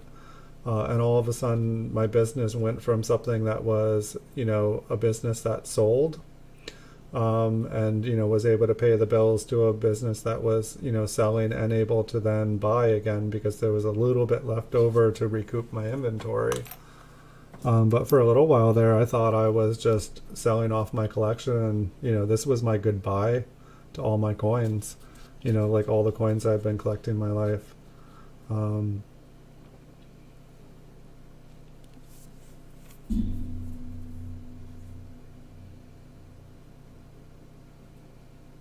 Nice. I mean, it should be fine. I know that there are certain types of plastic, like some of them are more stable than others. And that's, you really want something that's stable. You know, some of them as they age will get really brittle as well.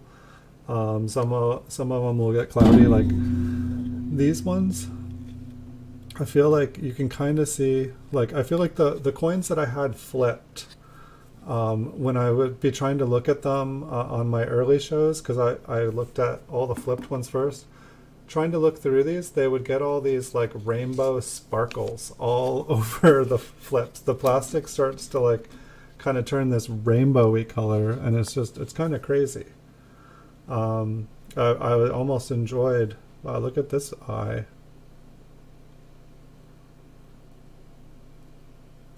You know, let's see if there's a reason for that. You know, sometimes people just mess with the coins too. Like somebody could have, I mean, let's zoom in here, see if we can see, like, so, you know, someone's got like a little dental pick and they're like, I saw someone remove the L and the B. It was like a lily scent. Can I? Oh, I gotta move it over. I'm hitting the fuzz. No, it just looks like it's really, really faint. Maybe the eye broke off. Maybe that's where all the Liberty scents came from.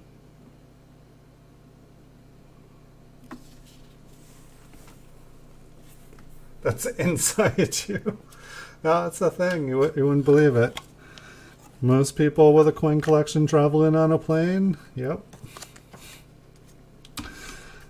That's the way you move a coin collection from country to country.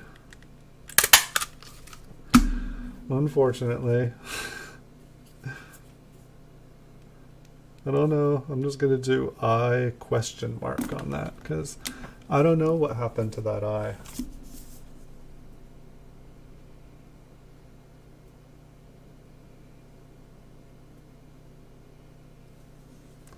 That's one of the funny things too, though, with the flips here.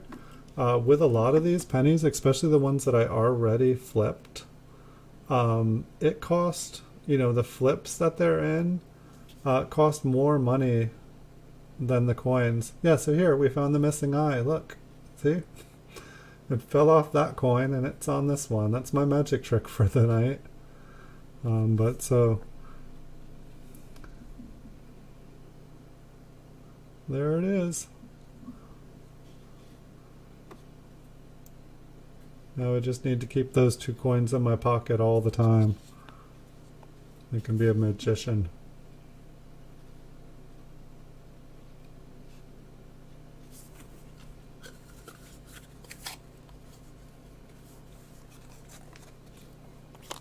So when the I is between the B and the E like that, it's considered a Liberty error. People collect them. Like the nicer examples, I feel like go for like $2 to $5. So not like super expensive, but people like them. They try it. It happens a lot in the 40s and 50s. So I think a lot of people try to do a whole collection. What's going on? Okay, this one I feel like I can see a little bit of marks. That L looks kind of cool though. The L is like flat and has something above it. We'll zoom in. Sometimes I feel like when the eye is missing, like parts of these will go. I've seen a lot of ones where half the eye up there is gone too. Let's flip it over, look at the reverse. Looks like the N in unum is nearly gone.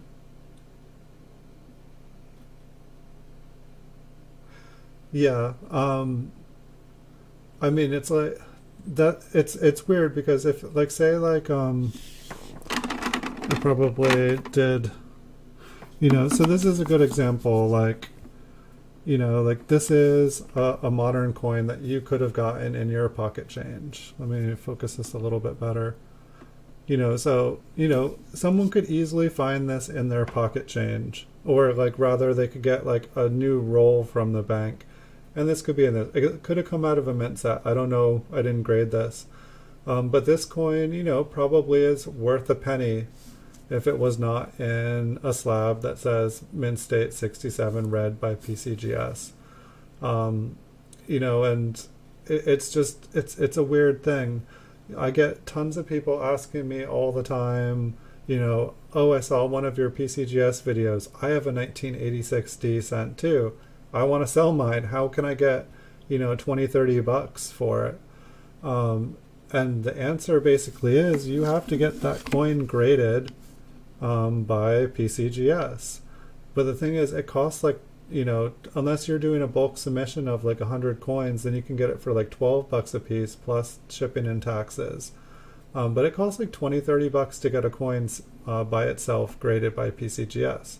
So to make that coin, worth that money, you have to invest money in it, to have somebody who is like a professional grader give it their mark of approval. And so it's like you can have coins that are mint state 67, but it's your word that it's a mint state 67 instead of like somebody with a good reputation who is like, what they do for a profession. And so by having that person's word in the profession, which in this case is, a grader at PCGS or 5 graders, because 5 graders look at the coin, it's like your coin is worth a penny basically, until somebody, is able to say, wow, yeah, that is a nice penny. And it's like even, you can see it's a couple tiny little things wrong with it. The coin does seem a little pushed up in the edge, but it's got beautiful, like pretty much uninterrupted luster. There's like basically, I can see a little mark on his head here. But, for an MS67 red, there's probably about 3 things wrong with the coin. Like there's about 3 marks. There's a mark up here under the D, and there's kind of like a little fuzzy spot over here. And there might even be one there, by the time you get to an MS70, you should be able to find nothing on the coin. The coin should be perfect.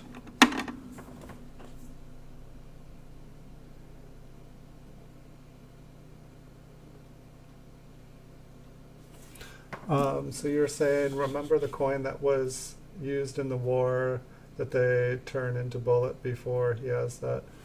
Are you talking about the steel pennies? Forgive me. So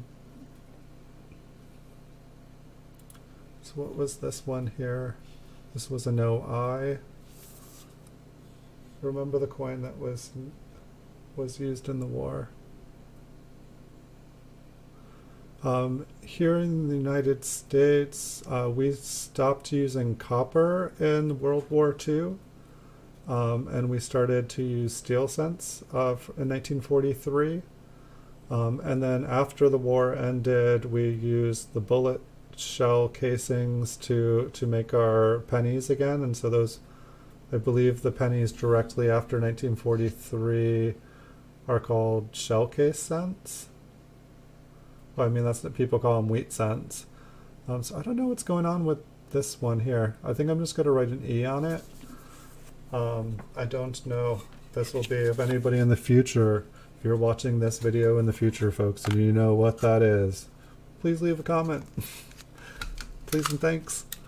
I'm trying to learn. I'm thirsty and hungry for knowledge. For now, it is a mystery. It is an error mystery.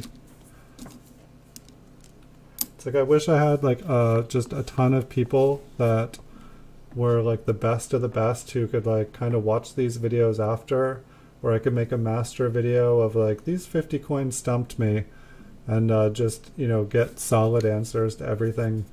Like when I find some pretty cool coins, I do send stuff to Chuck at coppercoins.com. If you guys haven't checked out Chuck's channel, he seems to be definitely one of the most knowledgeable people about linking cents that I've ever been able to talk with. And I feel very, very fortunate and lucky to have him here on YouTube and have him be such a nice guy who's willing to talk and teach me things. Yes, I believe like PCGS does world coins now. I believe they have offices in quite a few different countries now. I don't know if things have changed with the pandemic at all. But if you can send registered mail, I believe all all their packages are by registered mail. Like if I send to the place in California, I have to send, and I believe you can do registered mail from any country. It is expensive, but it is also interesting. Like say you're in the Philippines. If you're able to get your hands on nice coins from the Philippines and get them graded, like, there's not a lot of people who get foreign coins graded by PCGS, and there are a lot of collectors that collect world coins. This one's a really cool lamination error. Just, it's just really big kind of chunks in and out, in and out. It really kind of messes with the coin's surface there. I feel like lamination errors for the most part are one of the easier ones kind of to spot.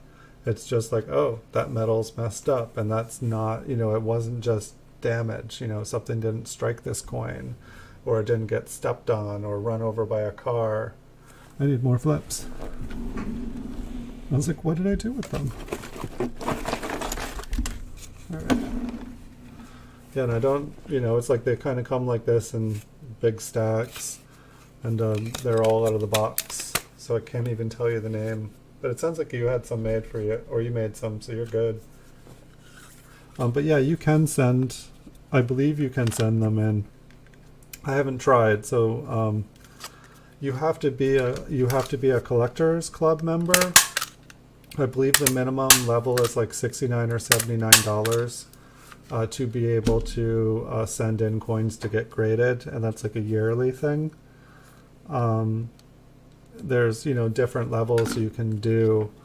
I let mine expire at the moment, and so before I do my bulk one, I'm going to need to do it. I was just like, I wasn't submitting stuff at the time, and I was just like, I can get I can buy a few more coins right now, or I can pay for another subscription.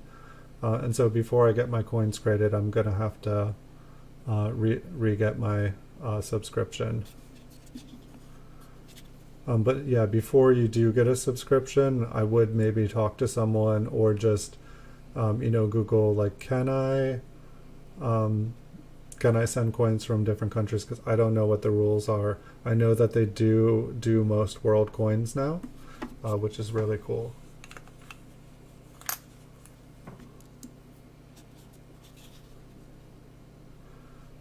So this one looks very, very porous. I don't think that this is an error. It is super thin, but I believe it's been kind of eaten. It's actually not as thin as I thought. Usually when I see these are pretty thin. But my guess is this was probably in the ground. It's probably like a metal detecting find. Somebody cleaned it up. It could have been exposed to some acid that really just ate it out. I think I didn't know what was going on with it.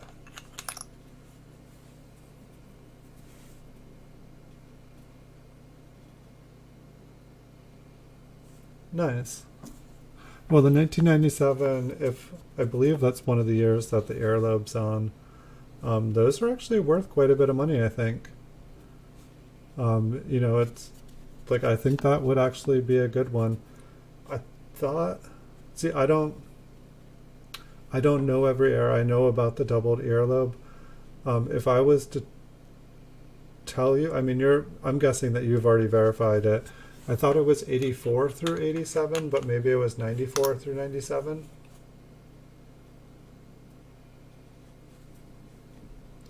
Just like Santa, you checked twice. Nice, that is a really good find. Like something like that, I would probably try to, if you can get it verified, that would be worth quite a bit of money. And it probably more of them will be found. So like, something like that, the sooner you're able to get it verified, you'd probably get more money in the long run. So it looks like there's like kind of like a little bit of dye. I don't know, it kind of looks like the lamination error goes all the way through. Like there's all this kind of crackedness here. And this is not how American currency normally is. Like I know we've just seen all these cracks and kind of damages in all these coins. These are, you know, when I was going through 5,000 count bags, I'd maybe find like 2 or 3 out of these. And by the time I was finished, like 10 years later, I wasn't finding any like these.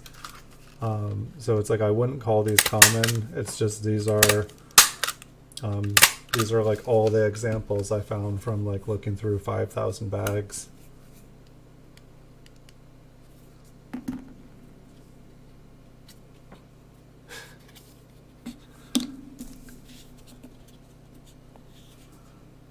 Wow. So this one looks like a lamination peel. Basically the same thing going on as the lamination airs, but basically this piece here pulled up and broke off. It looks like part of it maybe folded over and got crunched onto it. But from my understanding, when the lamination air, if part of it becomes detached, it's called peeling. And this peel, you know, sometimes you'll find ones that like the metal is still attached, but you can actually like see underneath it, and they look really cool. This looks almost like it must have peeled off. I feel like, you know, the coin aged. Like I feel like the rest of the coin is aged less. I feel like the peel there broke off after the coin was minted, like probably after it circulated for a little while. Maybe someone was like, oh, this looks cool, and they're like playing with it, and it just like, you know, bent it back and it snapped.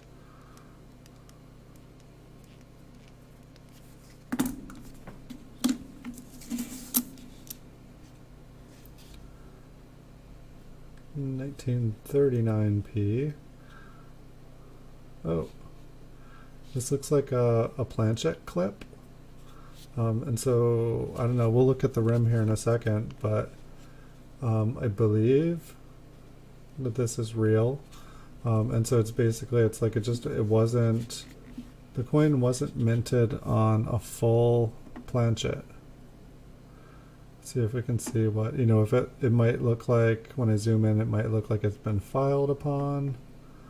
If I can zoom, I'm like, am I just not close enough? Apparently I was too far away. Alright, there's my fingers, folks.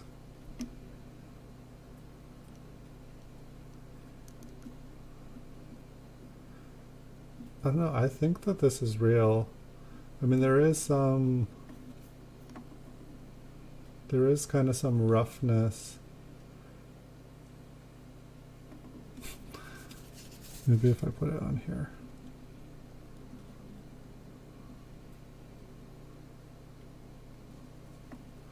I don't know, like it's like, to me, like with these I'm always like, well, couldn't somebody make these easily? It just seems like somebody could like kind of file the edge of a coin and be like, it's a lamination peel, or like get a machine that just cuts them off. It seems like it would be pretty easy. Yeah, there are a lot of die cracks, like on Lincoln's head, lots and lots. I was, you know, unless the die crack is like really, really cool looking, like sometimes they look really cool. I don't save them anymore. I just kind of put them back in the rolls. But sometimes, like I found one the other night that looked like it looked like a pair, like just a big brains, like it was like not only like 4 or 5 die cracks, but there was this big blob of copper. It was like a giant chip surrounded by it. So I think that this is like plated or cleaned or something. It's probably like oh yeah, it's a fake. So here we have a fake 1946 steel cent. You know, this could have been a laboratory experiment. People like, you know, there's that, you know, $6,000 coin where if you find a steel, you know, cent that's any other year than 1943, you're rich. And so people make these. And it's interesting too, like it looks like, you know, somebody like you know, they even scratched into this to try to figure out, and it looks like the plating on it is fairly thick, because it looks like all these scratches here, they come up steely, but then it's like, you know, they finally got into the copper there. But this, you know, this one must have been confusing someone. If you guys ever do get a coin that looks like a 19, you know, it looks like a steel cent, you can just put a magnet up to it, and who knows, maybe this one was messing, because that steel looks like it's pretty thick on there. But if it's a copper cent, it won't stick to the magnet. If it's a steel cent, it will, because copper, it's not magnetic. It's interesting. It almost looks like it goes like the steel plating, or I mean, maybe this is just even a sparkly marker. I don't know. But just the fact that someone had to like really scratch there. Tried to clean it with a screwdriver. It happens. I mean, that's the sad part, is that like people like get their coin collection, and they are like, you know, they inherit a coin collection, and they're going in to bring it into a dealer. You know, they call them up on the phone and they say like, hey, I just inherited a coin collection. You know, can I come and show it to you? Maybe sell it, see if you're interested. And they said, yeah. So you know, they want to make it look nice. They want to, you know, they want to clean all that dust off of it. They want to make it, you know, they're hoping that if they make it look nice, like bust out their silver polish and buff it all up, it'll be all nice and shiny, look in good condition. But they've just worn all the detail and surface off of it, and not known that that destroys the value. So a little bit of a lamination error there. And there are some die cracks that I think are really cool, like when the die crack is on the edge of the coin and it goes like kind of through the coin and then back to the edge. I like those ones a lot. Like places where I see die cracks that I don't ordinarily, those are ones I usually like to keep, or if they somehow look really cool.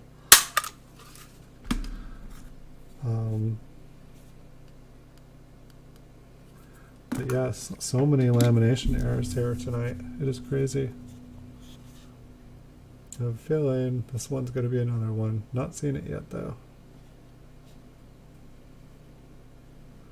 I don't see anything on the front. And a little bit better looking. Oh, here we go.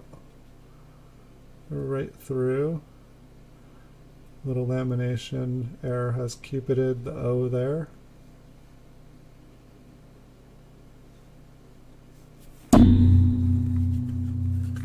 It's a small one, but I will take it. And that's the thing, like I feel like most of these are probably worth like a couple bucks. But it's like you have to find the right person that, you know, is looking for one kind of like it. I have a banknote collection somewhere. I don't know where it is. Like I've been like cleaning out the vault doing this show, and I'm like looking for this and looking for that, and like one of these days when I find it, I will do a show for my banknotes. But banknotes are cool. Like I really like the older they get, it seems like the cooler they were. It seems like the newer they get, the more boring and more like Monopoly money looks. Like the newer the money gets, the faker it looks. They try to make it realer, but it's like faker to me. I don't know why that is. But yeah, do you make videos of your stuff, Sam? Because I'm always trying to check out other people's stuff. I enjoy watching other people's things. So if you have a channel, let me know. I'll try to check stuff out as soon as I can. What's going on with this one? I mean, you can obviously see it's got a big. I'm guessing it was like struck by another coin. Probably after it was made. Not really seeing anything on the reverse, but I mean, it looks like it indents into the coin. It doesn't look like it comes up. You know, the E got kind of deformed there. There is like kind of like an interesting line in Lincoln's coat there. Kind of a depression that shouldn't be there.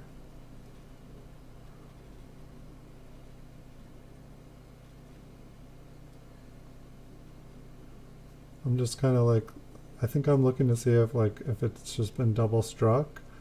But I think like another coin, another penny got struck up against this one.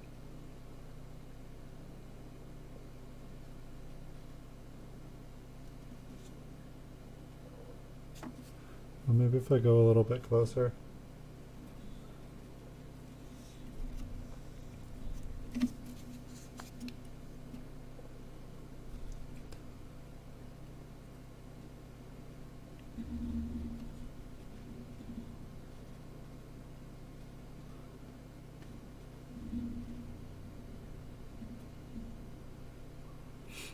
I just don't know about this one. It's like I want to say it's just damaged. But at the same time, if it was another one got hit up against it like that, it would kind of make it kind of cool. It's just moving over that way.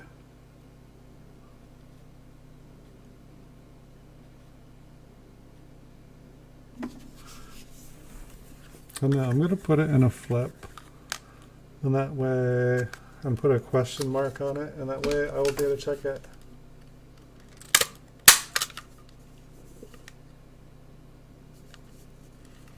That's a good idea. I'm not positive. I think I heard that UV light isn't good for like human exposure. I'm not sure. I was just hearing about it for like the coronavirus and like that it decontaminates things. Got like a hair stuck to my forehead. Guess I got a bunch stuck to my head. But I would, I guess I'd just, like limit your exposure to it. I might be wrong. I might be thinking about something else. How does does something show up with the UV light, or how does it work? Are there like, is there like a special kind of ink that shows up? Are you able to see something in the paper? I'm just curious.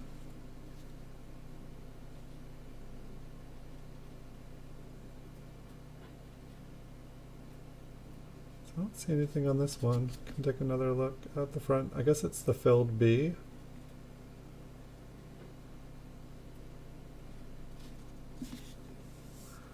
See here. What's that? Wow. So that's like that's basically like how many lamination errors were in that roll. I was like, wait, where's the rest of the coins from this roll?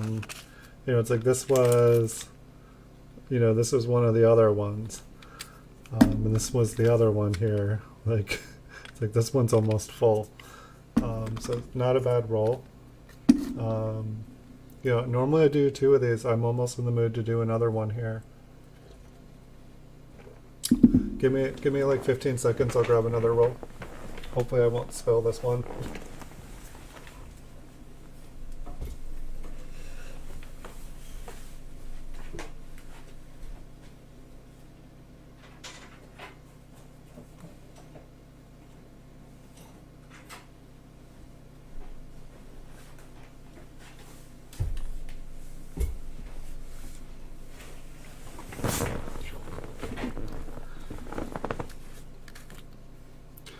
All right, what do you guys think? What are we gonna find?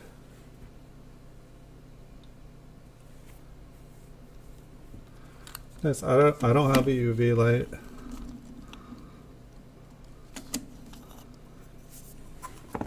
So I have no idea. I was just reading different news stories, and I thought they were talking about UV light. Huh.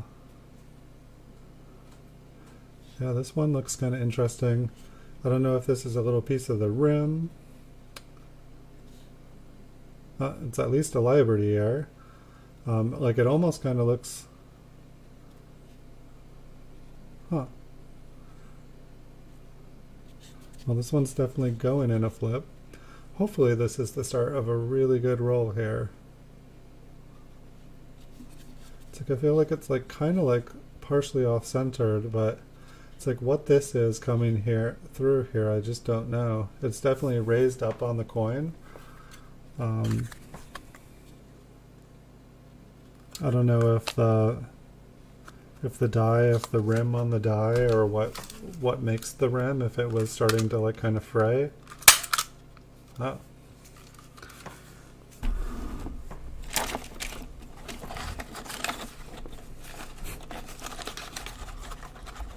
Grab some more staples. That last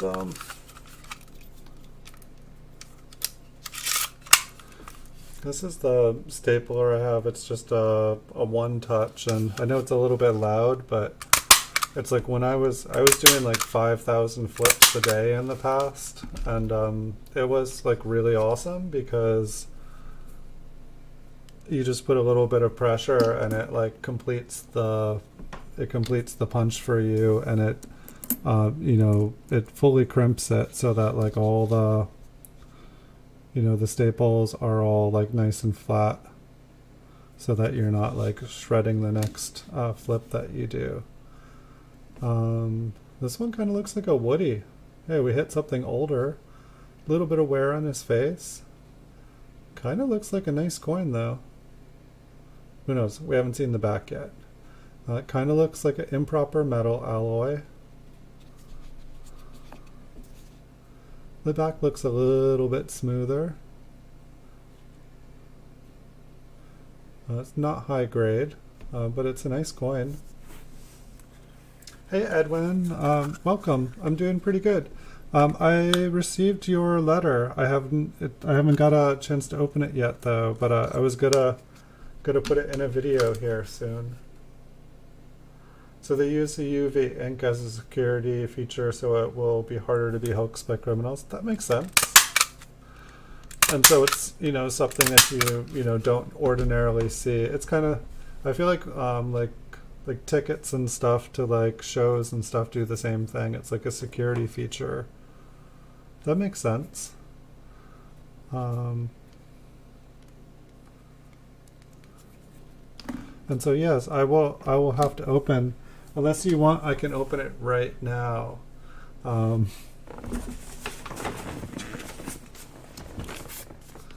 don't know.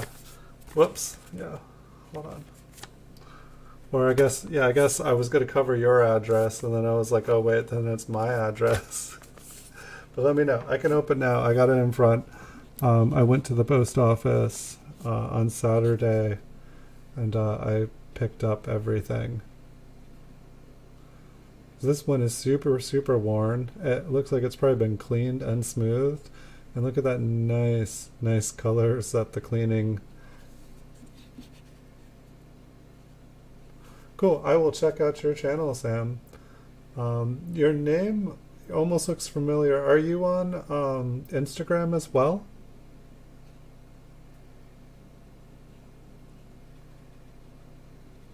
I'll have to check it out after the show.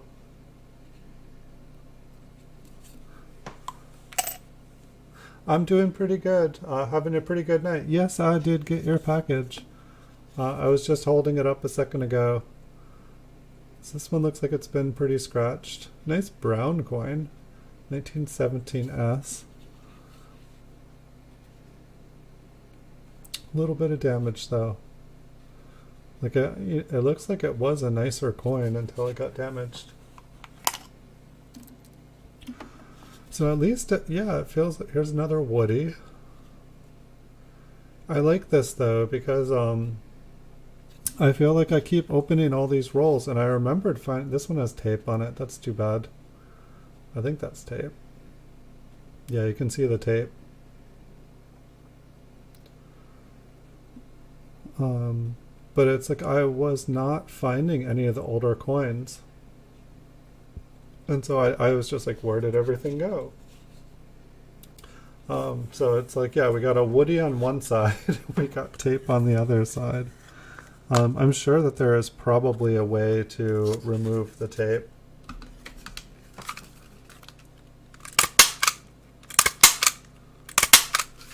Dun, dun, dun, dun, dun. Let's see. So that was a Woody. Do you want me to open the letter right now, Edwin? I haven't had a chance to look at it. Up to you. I'll wait till you say yes or no. Otherwise, I can do a show where I open it in the future. It's up to you. It'll be fun to see what's inside.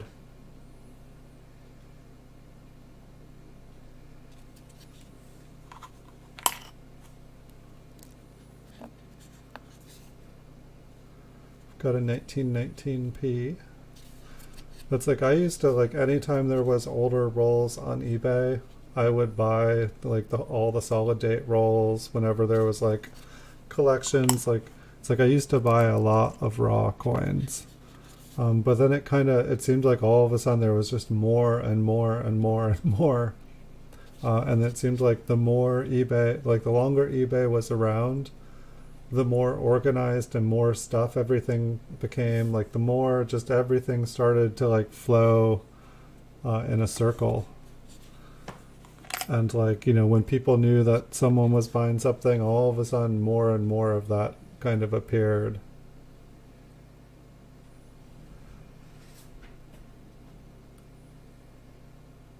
What was a fascinating sound? Are you saying, yeah, do it? Open it, open it? I see a yes.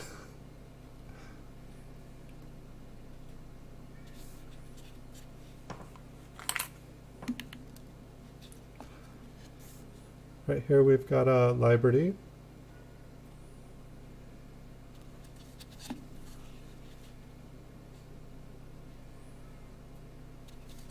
I'll put that one in a flip.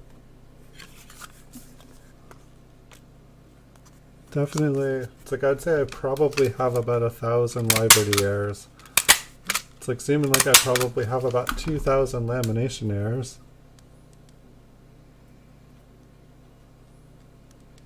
Alright, we're opening the letter. We'll take a brief intermission here. So this here is courtesy of Edwin Vasquez. And I believe it is his new sticker in here. He had asked for my address a little while ago. Woo. Uh-oh, we got a bonus. A gift for me to you. I hope you like it. And so here we have, well, I wonder what this is going to look like with the green screen. So I do apologize. It's probably not showing. It's kind of cool because you can kind of see the clouds through. But if you guys haven't checked out Edwin's channel here, and I maybe can see if I can bring it up on here so you guys can see. I'm not sure if that, probably the microscope. Let's see if I can focus it now. But here we have Edwin Vasquez, Reconnects Tiger Coins. And so it's like you guys saw like all the green on the sticker here, that it didn't want to, like the green screen kind of cancels out and makes any green transparent. So it was like it's kind of cool. All the green became like clouds. And Monarch Egyptian Queen Nefertiti, or Titi. Cool, this is cool. I have nothing like this. Edwin, thank you. Let's see if I can get this fully focused. Make sure I'm not missing anything else here.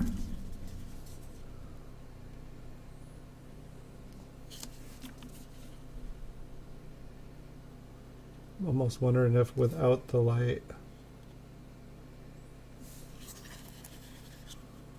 This is really cool, thank you.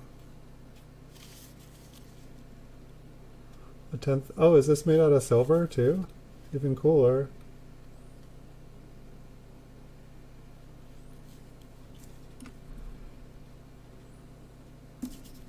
Yeah, it's like I definitely like I was noticing I was doing like the silver dollars, and it's like I feel like my lights I've just, you know, naturally set up to be able to do copper. Let me see what happens if I turn the bright light off. I feel like I need to focus it again here. This is really cool. So what's where does this coin, Edwin, where did you get this? Did you make this? Did a friend make it? It's really cool. I like it a lot. Thank you. Thank you. Thank you so much. This is really kind of you. This is not something I asked for. Like, thank you. It's not something I wanted, and now I'm very, very happy. Thank you. to anybody who is just joining, Make America Great Again. Edwin sent me this.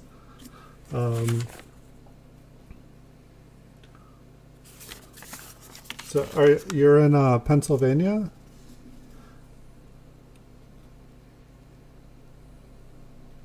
Very cool.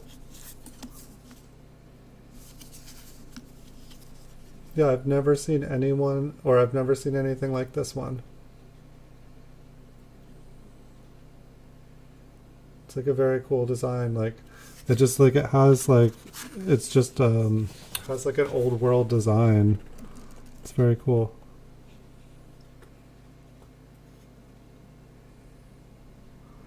Thank you, Edwin. I really appreciate it. There's no interesting coin sets.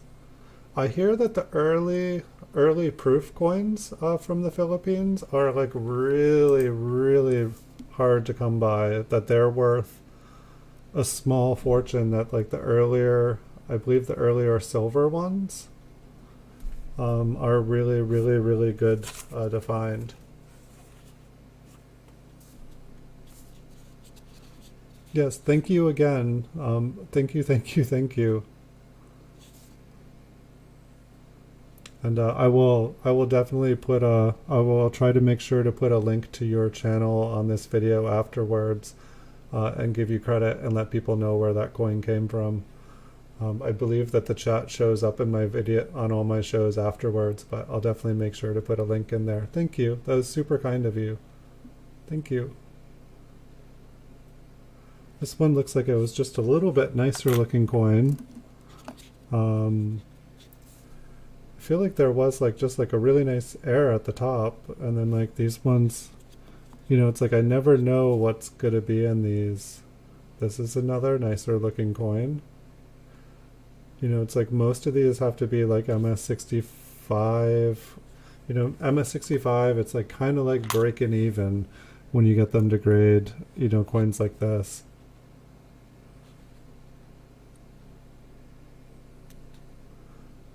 And this one, I believe, like you can kind of see like a little line that comes down here. So I think the B was just taken out by, maybe it was a coin roller. Something just took it out. And so it doesn't, it's not quite one of the ones that, you know, I don't know, like some of them, sometimes like the other ones with the eyes missing, like you can't see any other marks. And it's just like, what happened to it? Where'd the I go? Where'd the L go? I had one with the B, the E, and the L looked like, or the T looked like it was turned into an L. So it was just an Lily. It was a lily scent. A very rare air. Pretty cool looking. I mean, it looked like someone had kind of made it, like maybe it was like a token of affection for somebody, which was, you know, it was kind of cool.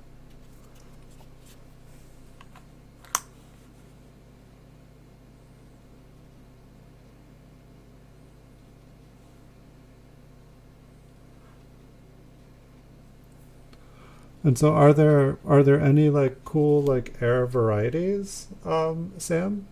I mean, well, the good thing is that, I mean, I guess some coins are probably less accessible in different parts of the world. You know, even with the internet, like, you know, customs and stuff can make things tricky. You know, like, I mean, even here in the US, I feel like you send something through customs, you know, you don't know, you're like, you know, relying on a complete stranger's honesty, that it's going to make it through there to the next person.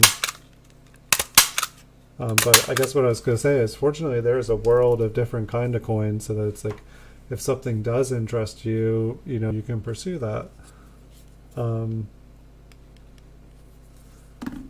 It's definitely interesting, though. It's like how, like, it's like you can have a passion or interest, and it's like where you geographically live in the world can, like, you know, it's like, it makes it so that you can't sometimes like follow that dream, but hopefully not.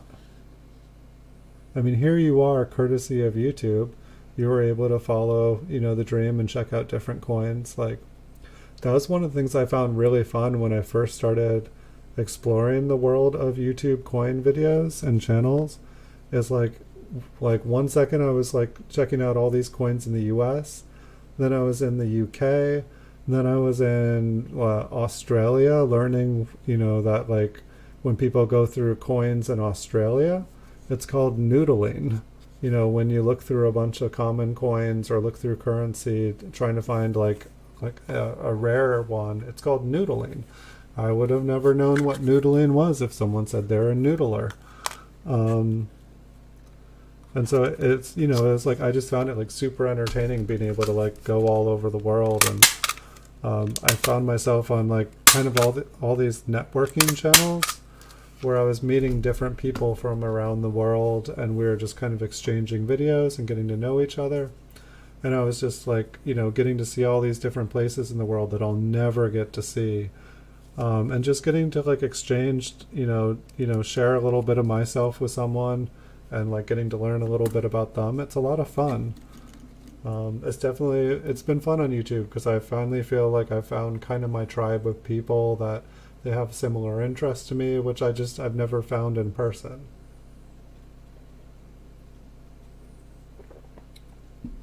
Okay, I wish you a good night, Edwin. Thank you so much again for that beautiful coin. Thank you, thank you, thank you. I wish you a good night. I hope to see you again too. And so anyone who's new to the channel, my normal streams are Wednesday and Saturdays at 9 p.m. I do try to have bonus streams that are not guaranteed every night, pretty much at 9 past. But just so that I never leave anyone hanging, my only guaranteed nights are Wednesdays and Saturdays.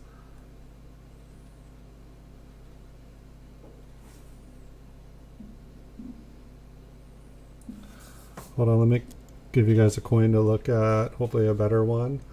I'm going to catch up on chat before it disappears here.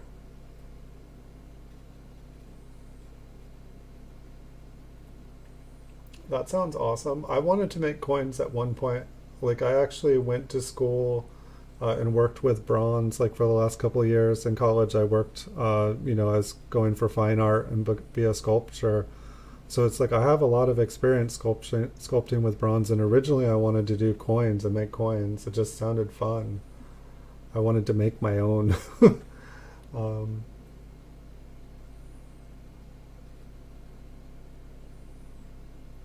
Half Asleep Chris and Christopher Collects. I'll have to check him out too.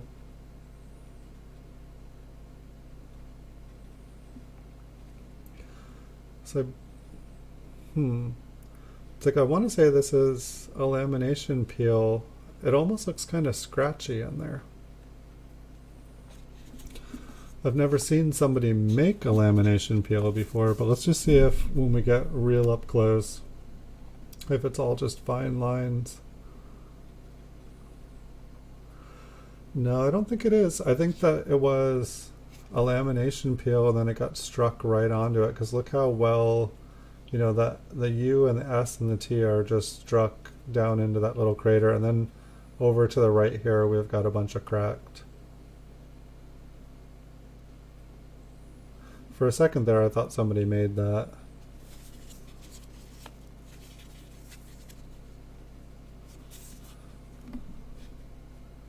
It definitely does happen. And I think, I think when I went back to look at that cool coin that Edwin gave me,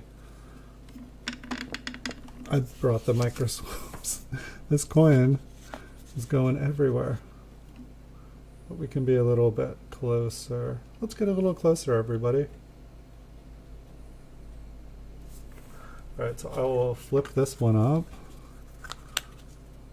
It's looking like a good roll. Like some of the coins in this roll seem like they are a bit nicer, and some of them are giving us some cool airs. That's kind of the way I like. I like it to be a little bit of a variety, and it's fun for me because it's like I could sort all these out before the shows and kind of guarantee that we'll have cool things, but like for me it's fun because I don't know what we're gonna find, and I haven't seen any. I feel like it would spoil it for me if I knew what we were gonna find. It would be nice to know every show that we were gonna find something cool, because sometimes we only find a couple cool things and I'm like, I kind of feel sad. But here we have a Liberty Air, but I feel like almost every show I've had, there's been at least one coin a roll or two that I've been like really excited about. And then these rolls where like the last roll, like I'm not zoomed in, but it's like the last roll, like half the coins in it were like lamination errors and like Liberty errors and stuff. Speaking of, what was this, a Liberty error? Yeah, talking too much.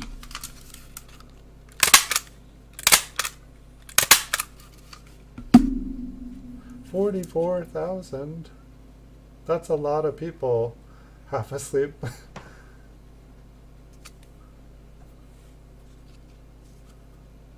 Are they from the Philippines, or are they YouTubers here in the US? I mean, it probably doesn't matter once you become big. YouTube probably throws you everywhere, but that's impressive. I mean, I think today I broke 1250. Pardon me for not, it looks like maybe 1260. But it's like I've been streaming for about a year. I don't know. Whoa, hello Rainbow Toning. Alright, you're going in a flip. Alright, before I touch this thing again, I didn't know that there was rainbow toning on it. Sad part is it's probably going to be harder to see the rainbow toning, but that was like a bullseye rainbow toning. Alright, so first off, what's the date on this? 1919. I'm going to back up here a minute. Hey Sev Weber, welcome. They're from the UK. Well, I will definitely, I'll have to backtrack in the chat here, but let's see if this rainbow toning shows up.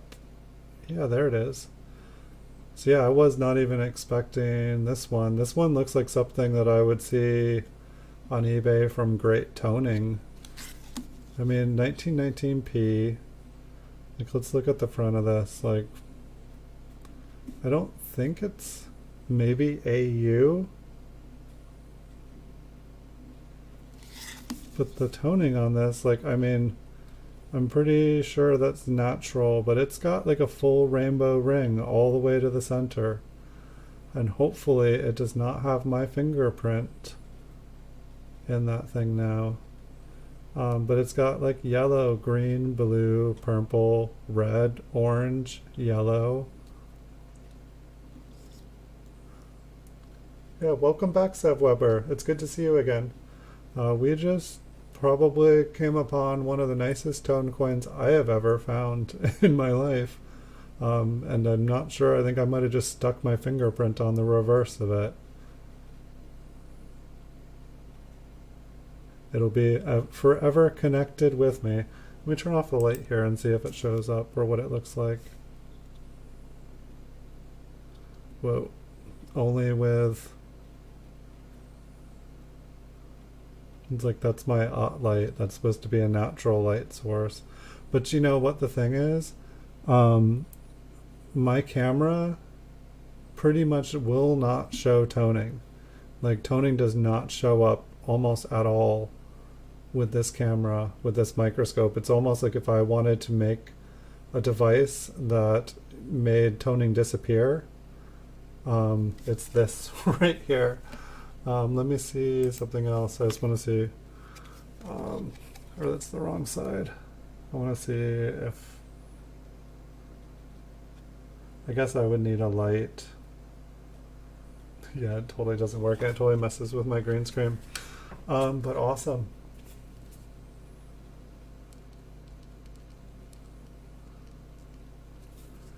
Like that one almost, like I feel like I'd almost want to put it in a PCGS slab. I don't think, you know, obviously a 1919 of that grade, it's not, it wouldn't be advisable, but for that toning, you know, get true view for it, see if they can like capture that. It would be awesome. Alright, so next up, it looks like the D is filled in this 1953 D. So it's not an error.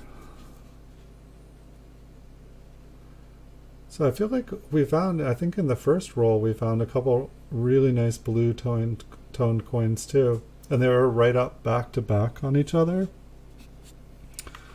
I was kind of hoping that that one being next to it, because I was the next coin after that beautiful toned coin, I was hoping that it would have the same toning on it somehow.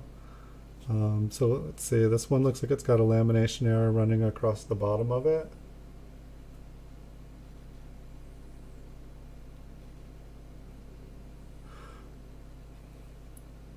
Yeah, most of my coins from the teens are not gradable. Like, I bought a lot of coins from the teens, like rolls of from the teens. If you guys ever see something like bag of 5,000 teens, 5,000 unsearched wheat cents, all from the teens, do not buy it. I swear I bought like probably like five of them. I think they were like between $900 and $1,000 when I was buying stuff like that. It's like basically like if you can imagine what's inside it, you would imagine that there'd be a good assortment of different dates. You might find anything, that they had all just been sorted out. No, you will get out of 5,000 coins in a 5,000 count bag, you will get 4,500 1919s that are the worst you've ever seen. There will be like a roll of like 16, 17, 18 Philadelphia, and then there'll be like a couple hundred, really, really worn out, worst early teens you've ever seen, and then like one of every mint mark, almost. Like not even every one. Just really, really sad. Like some of the worst purchases I've ever, like even just selling them as a solid date roll was hard because they were so beat up. Hey, look we got everything tonight. We have a 1907 Indian head cent. Let me get a glass of water, or a little water. Okay, thanks for joining me tonight, Numismatic Sam. I definitely appreciate the conversation. I wish you a good night. Yeah, I should have another bonus stream tomorrow night at about 9 p.m. It's usually when I get on. If you see one scheduled, sometimes it's not until a few hours before I start because I don't want to schedule it until I know I can. But generally, if you see one up scheduled, I will definitely be making it. And my next scheduled stream, like my normal scheduled stream that's guaranteed, is next Wednesday at 9 p.m. And I will be doing some mint cellos, some brand new mint state coins coming up this month. I've got like 20-30 rolls to start going through, so there should be some really, really nice high grade coins coming up. But I will definitely, I'll check out your stream. I might be getting to bed late here tonight, but I'll probably check it out in the morning. And I'll check out the Christopher Collects and Half Asleep Chris, because I haven't heard about them. And I definitely, I try to see what everybody's about, because you never know when someone's going to be streaming about, what you've been trying to figure out, or like, everyone's got something different to teach, and so I try to check out what everyone does. I try to learn. It's like that at the moment that like I stop learning or wanting to learn is really the moment that I'm no longer living.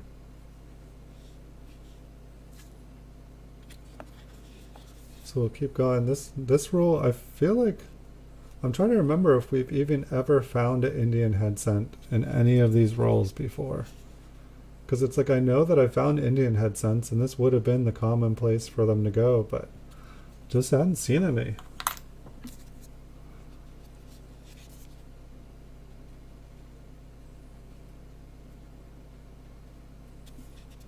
It's like a nice clean looking, it's very worn.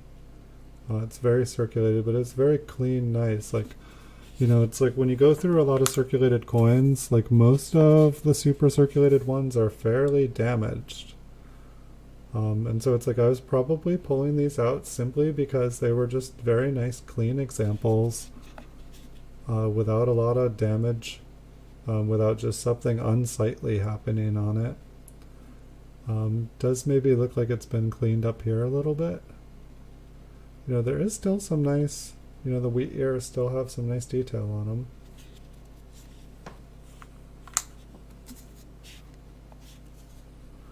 It looks like we've got a couple. We have a little run on 1927s here.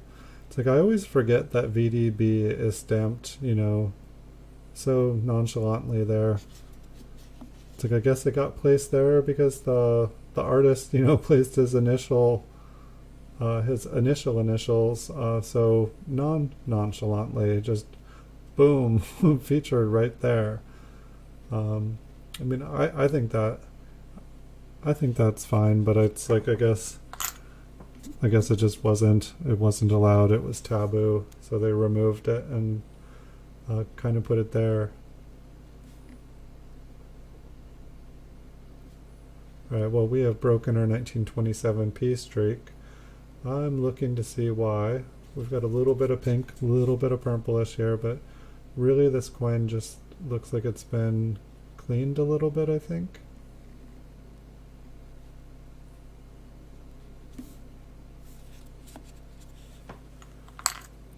If I didn't say good night, numismatic Sam, good night. I think this one looks like there's a little strike or a little scratch on the coin there. I think this one has been cleaned too. Like if you saw it in person, like it, kind of looks like there is like bright luster around the higher devices. And maybe maybe just all these big open fields have been cleaned and rubbed away. But where there is luster, it just does not look very original. Never clean your coins, people. Leave them just the way they are. Cleaning them does not make their surfaces more original. The more original the surface is, the more valuable the coin is. And sometimes it doesn't make sense, but it's just it's like there are people that know how to professionally clean coins. I would never do it. If there was, something stuck on a coin, I just leave it there. It's like you would think removing it, but by removing it, it does not help the coin.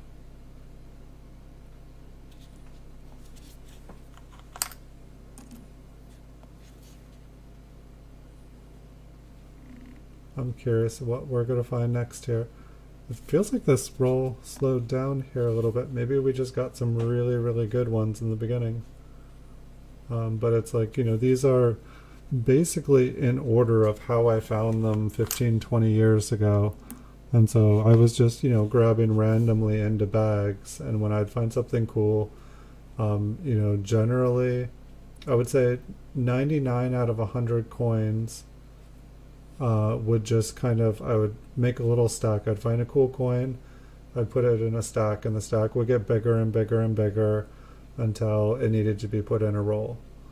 I'm looking at here, maybe I don't want to touch it. I mean, this is so circular, it's probably fine, but it kind of almost looks like a little crack there. It probably is just a little crack. But then I feel like there were some coins that it's going to be curious. So it's like sometimes I would see a coin and it would just look perfect. There would be that, I would dump out a big bag and there would just be like a few beautiful mint state coins or just like glowing toned coins that were mixed in this bag. And so I feel like I'd put those like in like a little bag just to keep it separated from everything. And so, if I ever get done going through all these rolls, I have all these little bags, like they're like miniature Ziploc bags. Like the closest thing I can think of is they look like little drug bags. And it was funny because when I bought them, the person sent me like samples of like 10,000 little designs. They had like little skull and crossbones on the bags. They had little snowman, little like maple leaves, like anything you could think of, like, and they just looked like what I would think a crack bag looked like. And so it's like, I think I ended up like, I don't think I used those for any of the coins, just the ones that I had bought. But if you ever buy little bags off of eBay, you will get some interesting gifts, or at least I did. It was very, very interesting experience. It's like, no, I'm a penny dealer. I sell pennies. I'm not into that other stuff. Oh, look at that 6. Doesn't it look like an upside down 9? What do you guys think? I guess that's not in the right order. It's a little bit better. I mean, like, Lincoln's got quite a bit of hair there.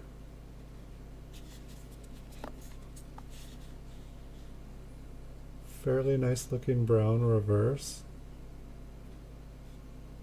Not sure if that is a little planchet flaw. I'm going to put this one in a flip. It's got pretty nice details on it. I think it's a pretty nice brown coin. It's like I feel like I always kind of forget to look for those high grade brown coins. It's like I feel like I get so thinking about all the mint luster. It's like, no, I want the original luster, but you know, they can be really high grade coins. So this is, you know, one of those coins that would have thrown me off years ago. It looks like a 1919D. Super smooth, but kind of bright, kind of shiny, almost looking like it's toned. But probably is, you know, I mean, it's probably worth like 5 cents, 10 cents. I mean, maybe it would grade as a low ball, and then somebody would want it for a low ball. But I'm guessing it's been cleaned, and therefore it wouldn't qualify to be a low ball coin.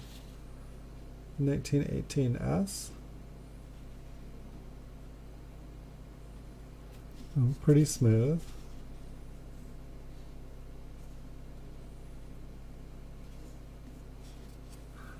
It's like I think that one was gradable. It wouldn't be a very high grade. 1919S. Looks like there is.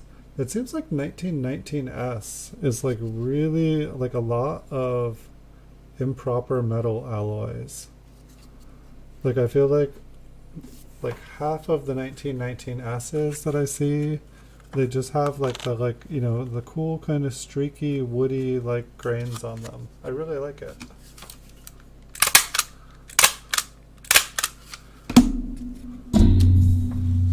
We'll keep moving along here. It's kind of an interesting one. Like, you know, Lincoln's got some better detail, but it's like, you know, it's like you look at the rim, it's like a little bit rough.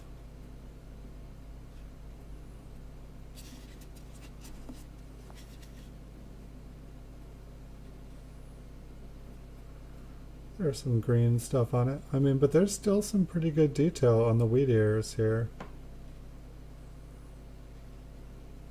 That's just an interesting one because it feels like it was a higher grade, but it's just, you know, it seems like it got kind of scraped a little bit. So just a 17. It's like you know, it's like it's just in a weird place. I don't know what to think about it.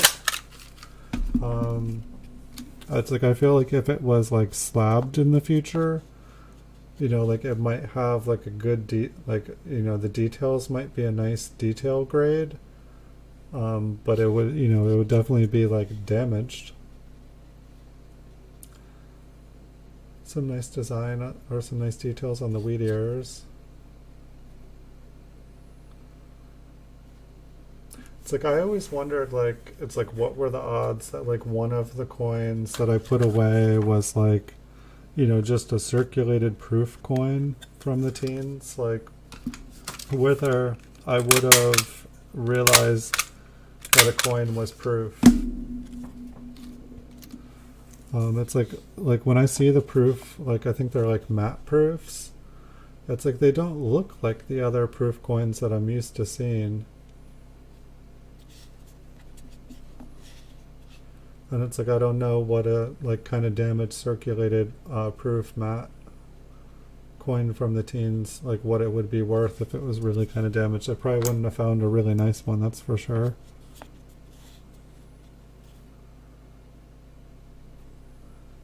$1919D.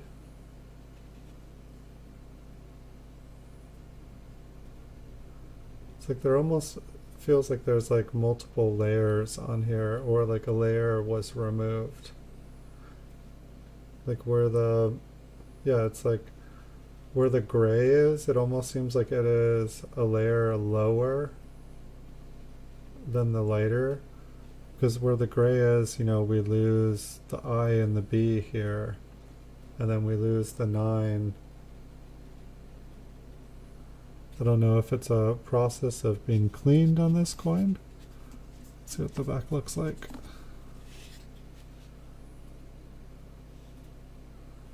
Yeah, it's kind of the same kind of thing going on the reverse.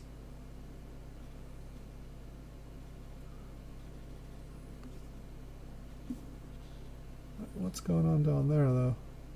I mean, was there just like really like a really thick layer of something on this? What do you guys think? I don't know if, I don't know,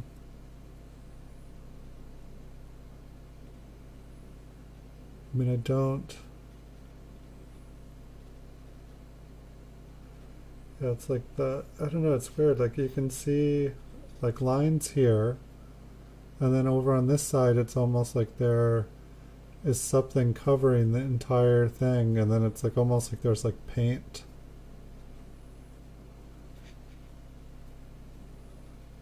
But it's like this, you know, this feels like it's higher, this feels like the copper looks lower on this side, this looks higher, this looks higher.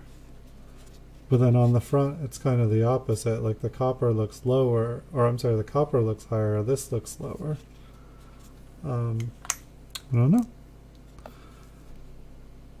We've got a 58p, little rim ding above the O in God. A little strike through the 9.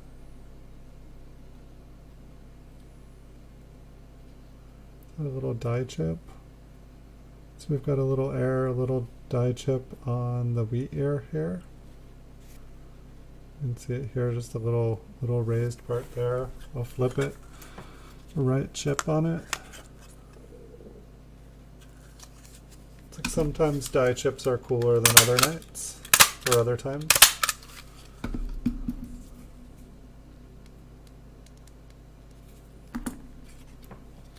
I think that this is the first time I have streamed to midnight on one of my shows in a little while.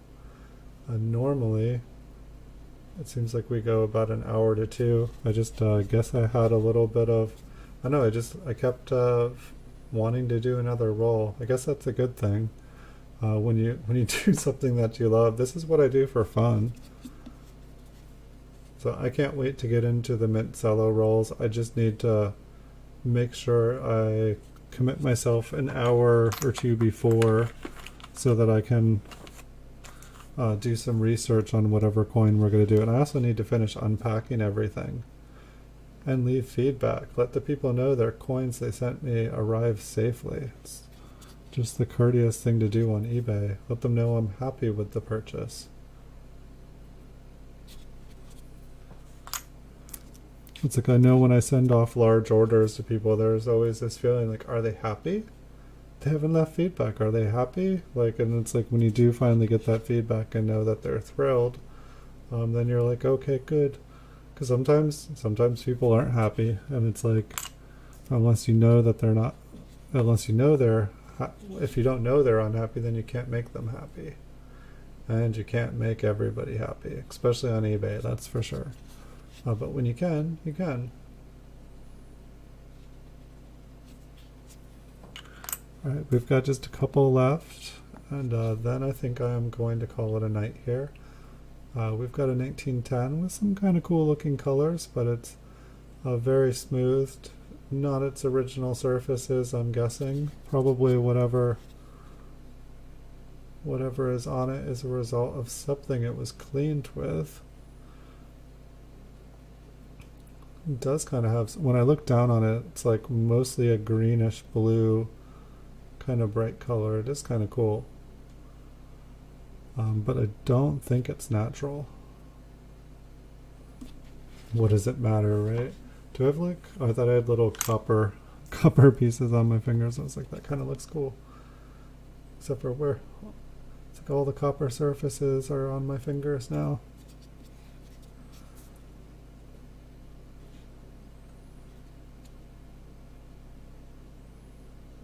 It's a Luribus coin. Seems like the P really like to be a weak strike. Alright, last one. Let's go for awesomeness here. What do we get? 25S. That's not too bad. It's a good date. It's pretty... I'm guessing this has been cleaned, like... It's pretty shiny.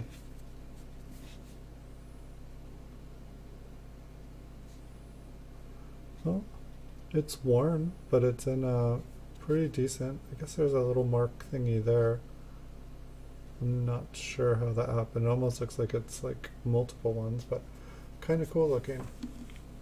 But not a bad date. I'll take a 25S any day. So I'm trying to think. Let's see. Tomorrow is Monday. Maybe I'll pull that one out just so you guys can have. Did it just flip around? Is it? Down it goes. So tonight, tomorrow is, or in just a few minutes here, it'll be Monday morning, but tomorrow, Monday night, I believe, as long as I get to sleep after the stream, I will be doing a bonus stream tomorrow. It'll either be another episode of The Coin Vault Has Opened, or if I get my act together, we'll start looking through some Mancellos. We can have some fun, hopefully find some cool varieties. I seem to have really good luck when we do the Mancellos. And we usually find some really nice looking coins. It's different from looking at these older coins because we're looking at, like, in some cases newer, but just really beautiful high grade coins usually. And so it's kind of a treat for me. And then it's like, I feel like I learn a lot when I look at 50 coins, all of the same date and mint.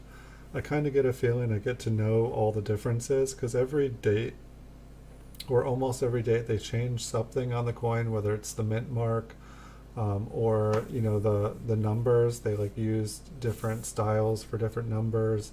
Just subtle little things change on the coins, and it's a lot of fun getting to know them. So thank you everyone for being here tonight. Thank you Numismatic Sam. Thank you Sav Weber. Thank you Andrew Law.